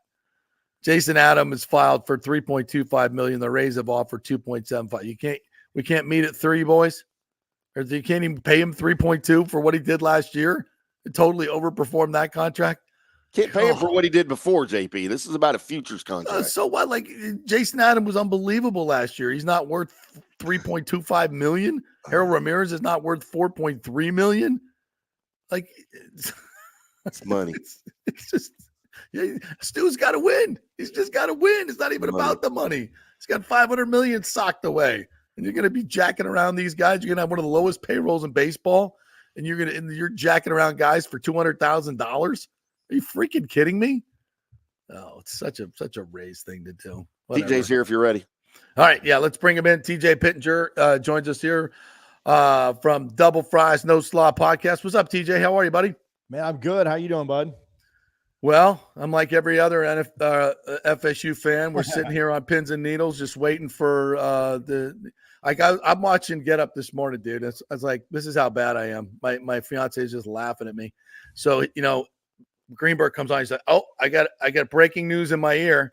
I got breaking news. There's been we have coaching news," and I'm like, and I feel like I'm watching the playoff, reveal again, and I'm about to see the Alabama logo and just throw up again. And he's like, "Gerard Mayo is the new head coach of the Patriots." I'm like, oh, bro, it is. It's been a hell of a 6 weeks. Am I going to say that? It's been a hell of a 6 weeks from the snub. Well, really, if you even go back further, like Jordan going down, I think in that moment, like you knew there's been good moments since then, right? You won the ACC, you beat Florida, but like you knew at that point, you probably weren't winning the national championship, like in that moment, right? Like, I mean, maybe they get in, maybe they somehow compete with the back, but like you knew national championship over. You got to play your third stringer. You win that. You get snubbed out of the playoff. Signing day doesn't go as well as you hoped. You get all kinds of national backlash for leaving the ACC. The Orange Bowl happened, travesty. And then now you might lose your coach. NCAA sanction, yeah, like it is.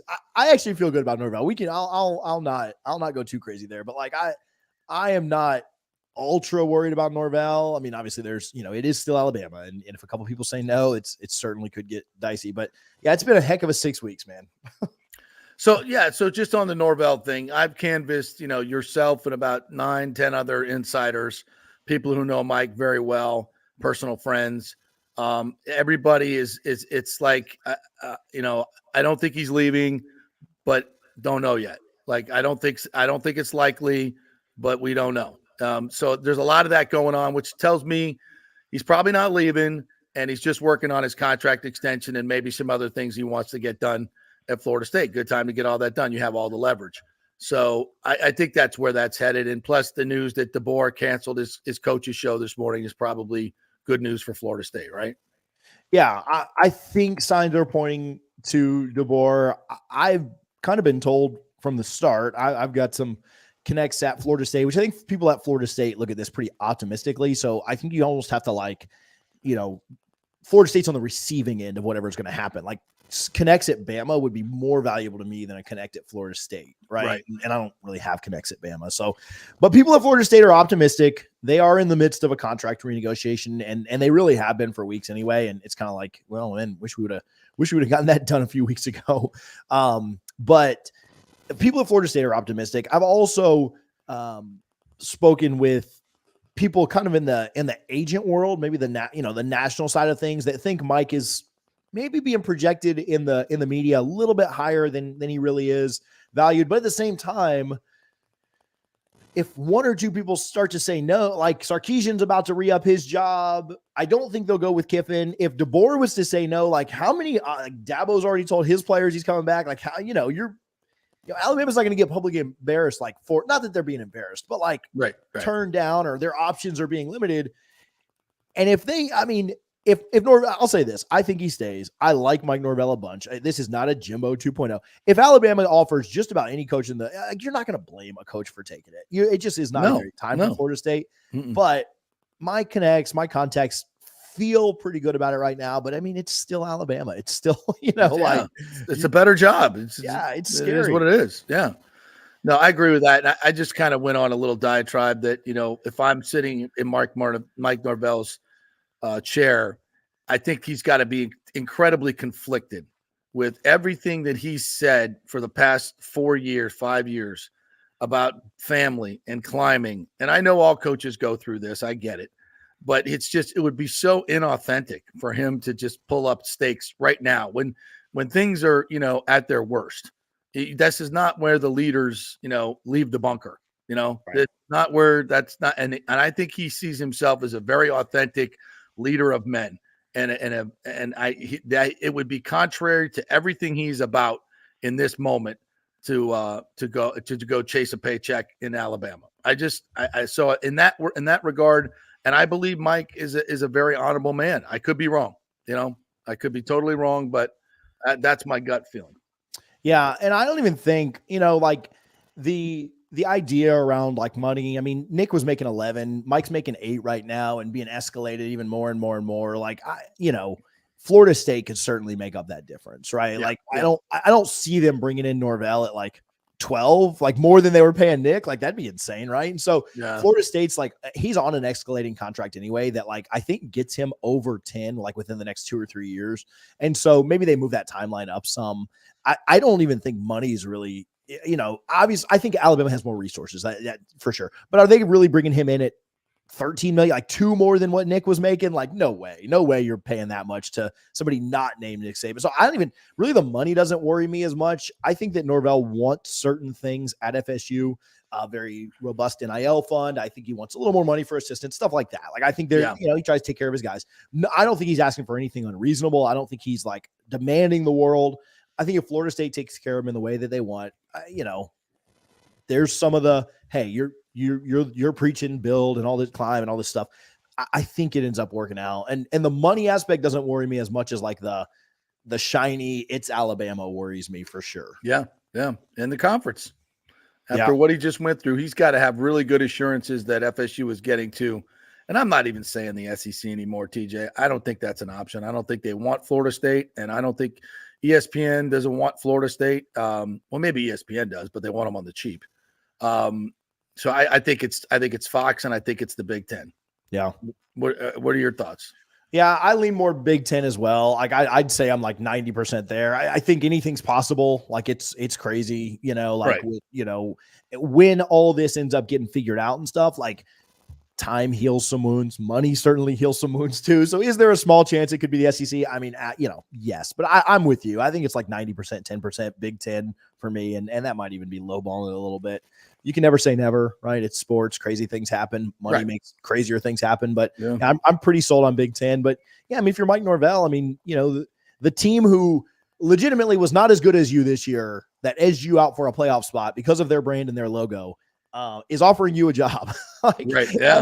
When you just remove the FSU fandom, when you remove like all your emotions and feelings, like just think about that, right? Like the team that just beat you out, that didn't have to do as good as you did and still beat you out. Like, most of us would take that job. Like if we're just being honest with ourselves, like, I think I don't know. I'm more of of my convictions guy, Yeah. And I would have to stick with, because it's not like you're in a bad spot. You're still at a phenomenal university with all the facilities, with all the opportunity. Even if you stay in the ACC, you're getting to the playoff each and every year from now on. So you're good. You're good. And you're climbing. They got plenty of money, and you're putting it on a better track. And I'm a little bit older than you, TJ. So I was actually in a newsroom when Bobby Bowden made this same decision and decided to say no to his dream job in Alabama and stay at Florida State. And that was true to who he was. that was true to who he was, and he did it because of the convictions and the loyalty that he had to Florida State, and it worked out pretty well for Coach Bowden. So, maybe Mike Norvell takes a little bit of history lesson from that. We'll see. All right, you got some information on these NCAA sanctions I want to hear. How did this whole thing go down? Yeah, so essentially, real big picture, Florida State's offensive line coach and offensive coordinator now, Alex Atkins, took a transfer who was on a visit to an NIL meeting. Essentially just drove him to the meeting and Ubered him over there. Didn't stay for the meeting, didn't discuss funds, but literally like he's on campus for the visit. Right. And then as every transfer does, goes to an NIL meeting to meet with the prospective NIL company. They're negotiating. It's not like, oh, they just wanted to explain what they do. No, they're negotiating. I mean, it is what it is. Let's call a spade a spade. Yeah. But like happening everywhere. Atkins drove him to the meeting. Right. And so that is what they got Florida State for. That was Florida State's involvement. Not only can you not do that, you also can't, you couldn't cause a deal to happen. They said that a deal was caused to be happened. Obviously it didn't end up happening. Amarius Mims goes back to Georgia. When he gets back to Georgia, obviously, Georgia's trying to do anything they can to get an advantage. I'm told that their tight ends coach is likely or allegedly the one who went to the NCAA and snitched. From there, Florida State had a different NIL collective at that time, Rising Spear.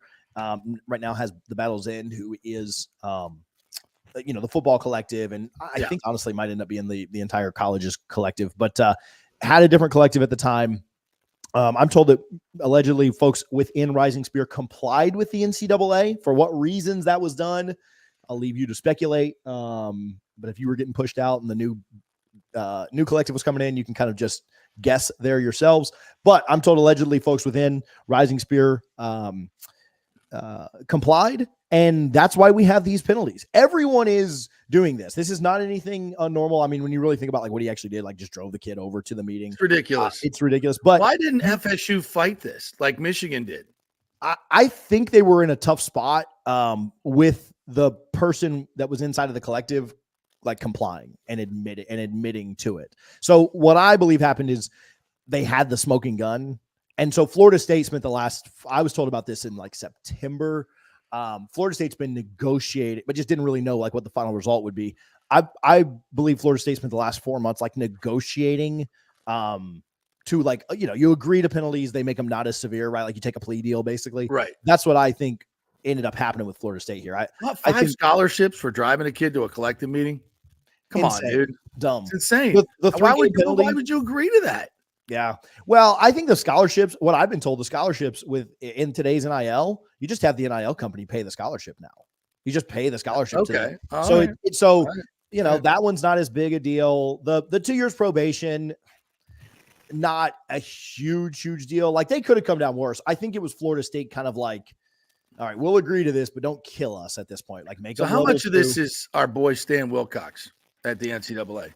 He's more over like eligibility. And as much as I'd like to crap on him, I think that his involvement would be pretty like secondhand, like kind of the, hey, stick the screw. So I don't think he actually decides on any of this or like is involved with it. But he's there. I think it's more like he's the one who kept Daryl Jackson from playing. For sure. And then they changed. 100%. And then at the end of the year, they changed the policy.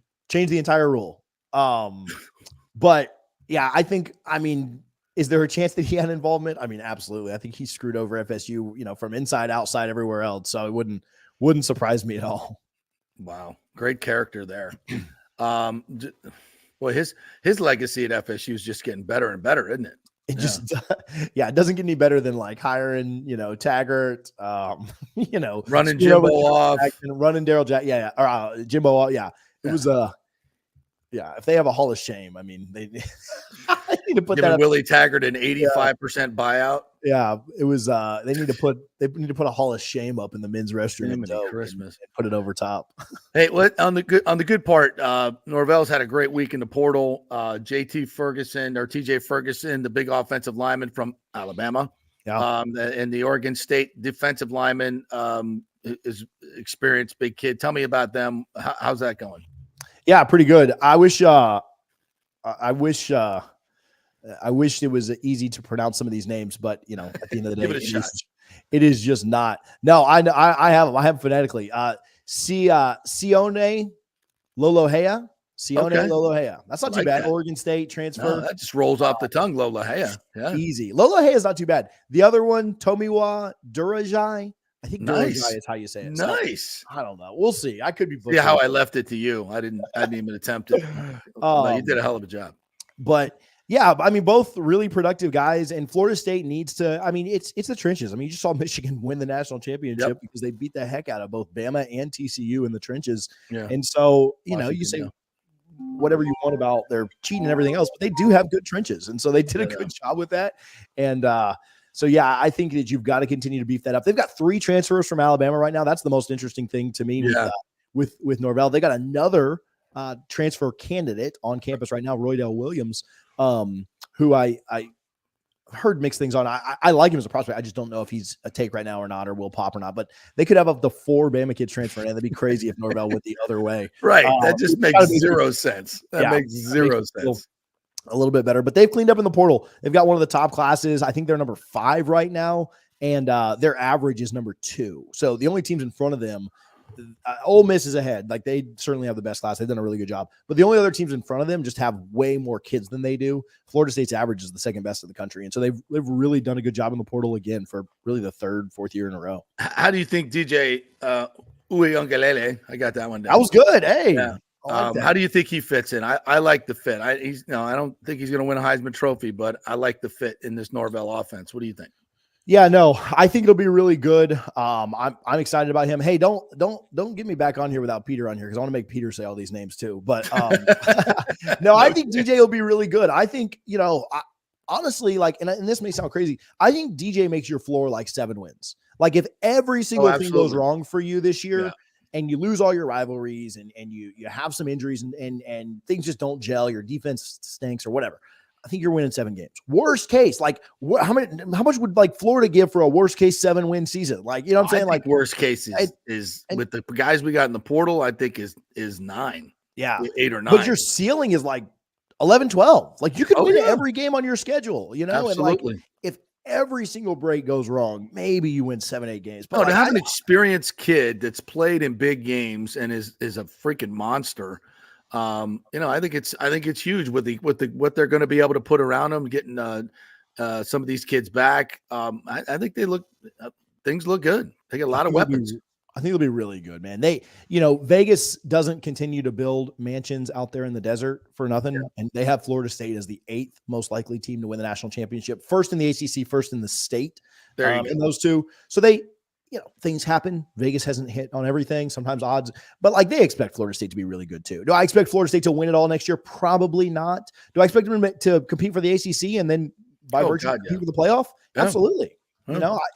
I would be, as of today, and we'll see what the next 9 months look like, but as of today, I would have Florida State in the ACC championship in Charlotte. Now, I want to see what other teams look like. Do I have those as an automatic lock to win it? No, but I think they make it. I think they make the championship. And then if you win that, you're in the playoff. Yeah, exactly. If you lose it, you're probably in the playoff with 12 teams. Maybe with the ACC, you never know. All right, TJ, tell everybody how they can get your content. Yeah. Double Fries, no slaw everywhere. Come check us out on Twitter. It is just my name, PJ_Pittinger. All right. Thanks, TJ. Appreciate it, man. We'll see you. Thanks, buddy.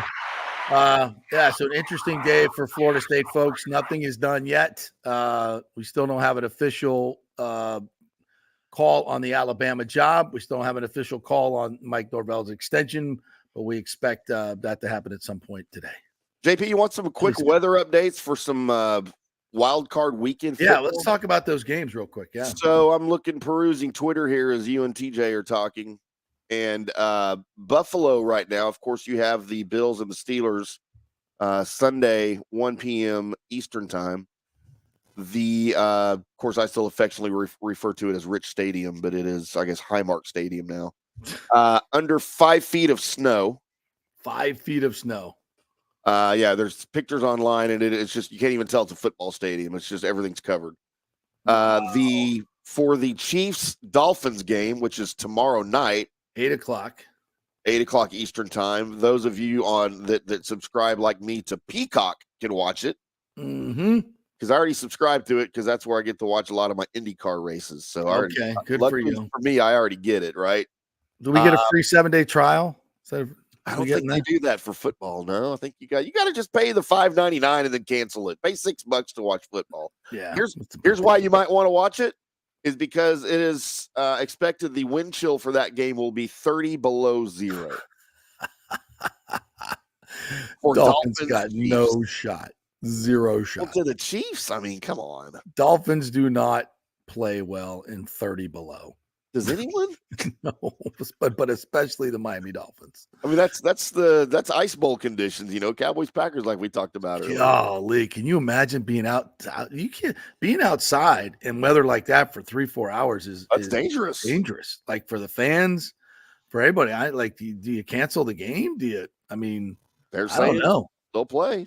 0 degrees, 30 wind chill. Hell to the no. I certainly tickets starting at $80. You couldn't pay me to go to that game. No, I'm out. Yeah, and Houston, Cleveland, 4:30. That's an interesting game, but I like it. Houston's playing at home. Cleveland's got a great defense. You want to say Houston doesn't have the experience, obviously, but I'm not sure I believe in Joe Flacco.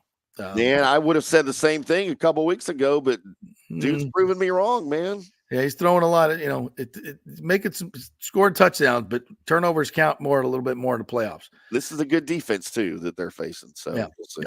Buffalo, as you mentioned, Buffalo and Pittsburgh. That's 1:00 on Sunday. The Bills are hot. Pittsburgh ekes their way in. I think the Bills win that one rather easily. Your game 4:30 on Fox on Sunday. Green Bay at Dallas. Dallas at 6.5-point favorites. I just don't see how Green Bay's defense is awful. I mean, it is awful. I think Dallas scores 40 points in this game. I'll take the over in Dallas. That's what they're averaging at home this year, by the way. Yeah, and that's against average defenses. Against Green Bay's defense. Yeah. Detroit and the Rams, the Matthew Stafford Bowl here. This is Detroit's first home game in since 1992? 93. Yeah. Rams have been playing some good football lately, but I just got to go with the emotion in Detroit in this one. By the way, the last team that the Lions beat at home in the playoffs, Dallas Cowboys. That was the Cowboys' last playoff loss before they went on their run of the Super Bowls. Yeah. Interesting. Very, very interesting. And then, of course, the Monday night capper, the scintillating game of the week, your Tampa Bay Buccaneers hosting the Philadelphia Eagles. I'm not going to make a pick till Monday. I'm not going to make a pick till Monday, but you know where I'm leaning on this one. I know, and Sal disagrees with you. Yeah, but he likes the. He's been watching the Eagles, and I've been watching the Bucs, and we both are. I think the only reason we're picking the team we're picking is because the one we're watching is really, really bad. Yeah, it's a toss up, but I'm certainly pulling for the Bucs. But especially I think if the weather's bad, man, that could just make for an ugly game. Yeah, and I think if the weather's bad, that certainly favors that Eagles running game, no question. I was going to check real quick to see about any type of updates from practice today, from the media portion of practice, because Baker hasn't practiced all week. I don't see anything from Pewter Report just yet. So, yeah, we'll see. I just, that extra day is certainly going to help Baker, but it's more about what happens once he gets into the game. Could be a problem. I mentioned the Rays real quick. They had a signing last night. I'm an attempt to say this guy's name from Japan. Let me see if I can get it right here. It's actually not that bad. Naoki Uwasawa. Nice. Starting pitcher from the Japanese leagues. Got some pretty good numbers. He'll turn 30 years old. 2.96 ERA last season for Nippon. The Nippon Hamm Fighters. The Hamm Fighters. You got to love the Hamm Fighters. I do. Yeah, his professional career is 3.19 ERA in 173 games. They signed him to a minor league deal. Some other teams want to get him a major league deal, but he wants to come play for the Rays because he probably knows it's the best chance for him to make a major league roster. And of course, what they've done with with pitchers is just unbelievable. So we'll see. But again, not a very exciting sign. Randy Rosarena signed his deal, $8.1 million arbitration. So you want some breaking NFL news? Sure. The season's first general manager hire, as the Commanders are hiring 49ers assistant Adam Peters as their new general manager, according to Adam Schefter. Oh, wow. Interesting. That'll be a good affair. Got New England ties. TJC just told me Norvell extension signed and announced. Just happened. Oh, okay. I got some tailgate invitations, guys. If the weather's good, Nathan, some other guys want to try to stop by for sure. Somebody asked if we're doing a show Monday. Peter and I were going to do a pregame show. We still might. We're watching the weather. We can't do it outside if it's raining, unfortunately, guys. We were going to do it at one of the tailgates there. But at this point, not looking good. But keep your eyes on our social media. We'll announce it. We'd love for y'all to come on over and do the pregame. And then if weather permitting, we'll definitely be doing a postgame as well after the game. So check that out. You want to see a live look at Highmark Stadium in Buffalo? Yeah, sure. Whoa, holy crap. Yeah. How about that? Yeah. I mean, that's good luck playing football on that. Yeah, really. They're gonna have a lot to get the snow out of that place to get people in, right? Yeah, that's a short time to do it too. Yeah. Going San Francisco GM Adam Peters going to come, as you mentioned. Yeah. Anybody else? Any other questions, comments we want to have? All right, cool. We'll come by the tailgates if we can see you. All right. Well, that's that, folks. Thank you guys so much for joining us this the entire week. We will be coming back at you on Monday. Stay tuned for our post-game show, all that good stuff. Tim, great job, my friend. Appreciate you. Thank you. And we will reconvene on Monday. Nick Geddes will be back, I believe, and hopefully we'll be getting ready for a post-game or a pre- and post-game show at Raymond James Stadium. No rain. We shall see. Have a great weekend, everybody.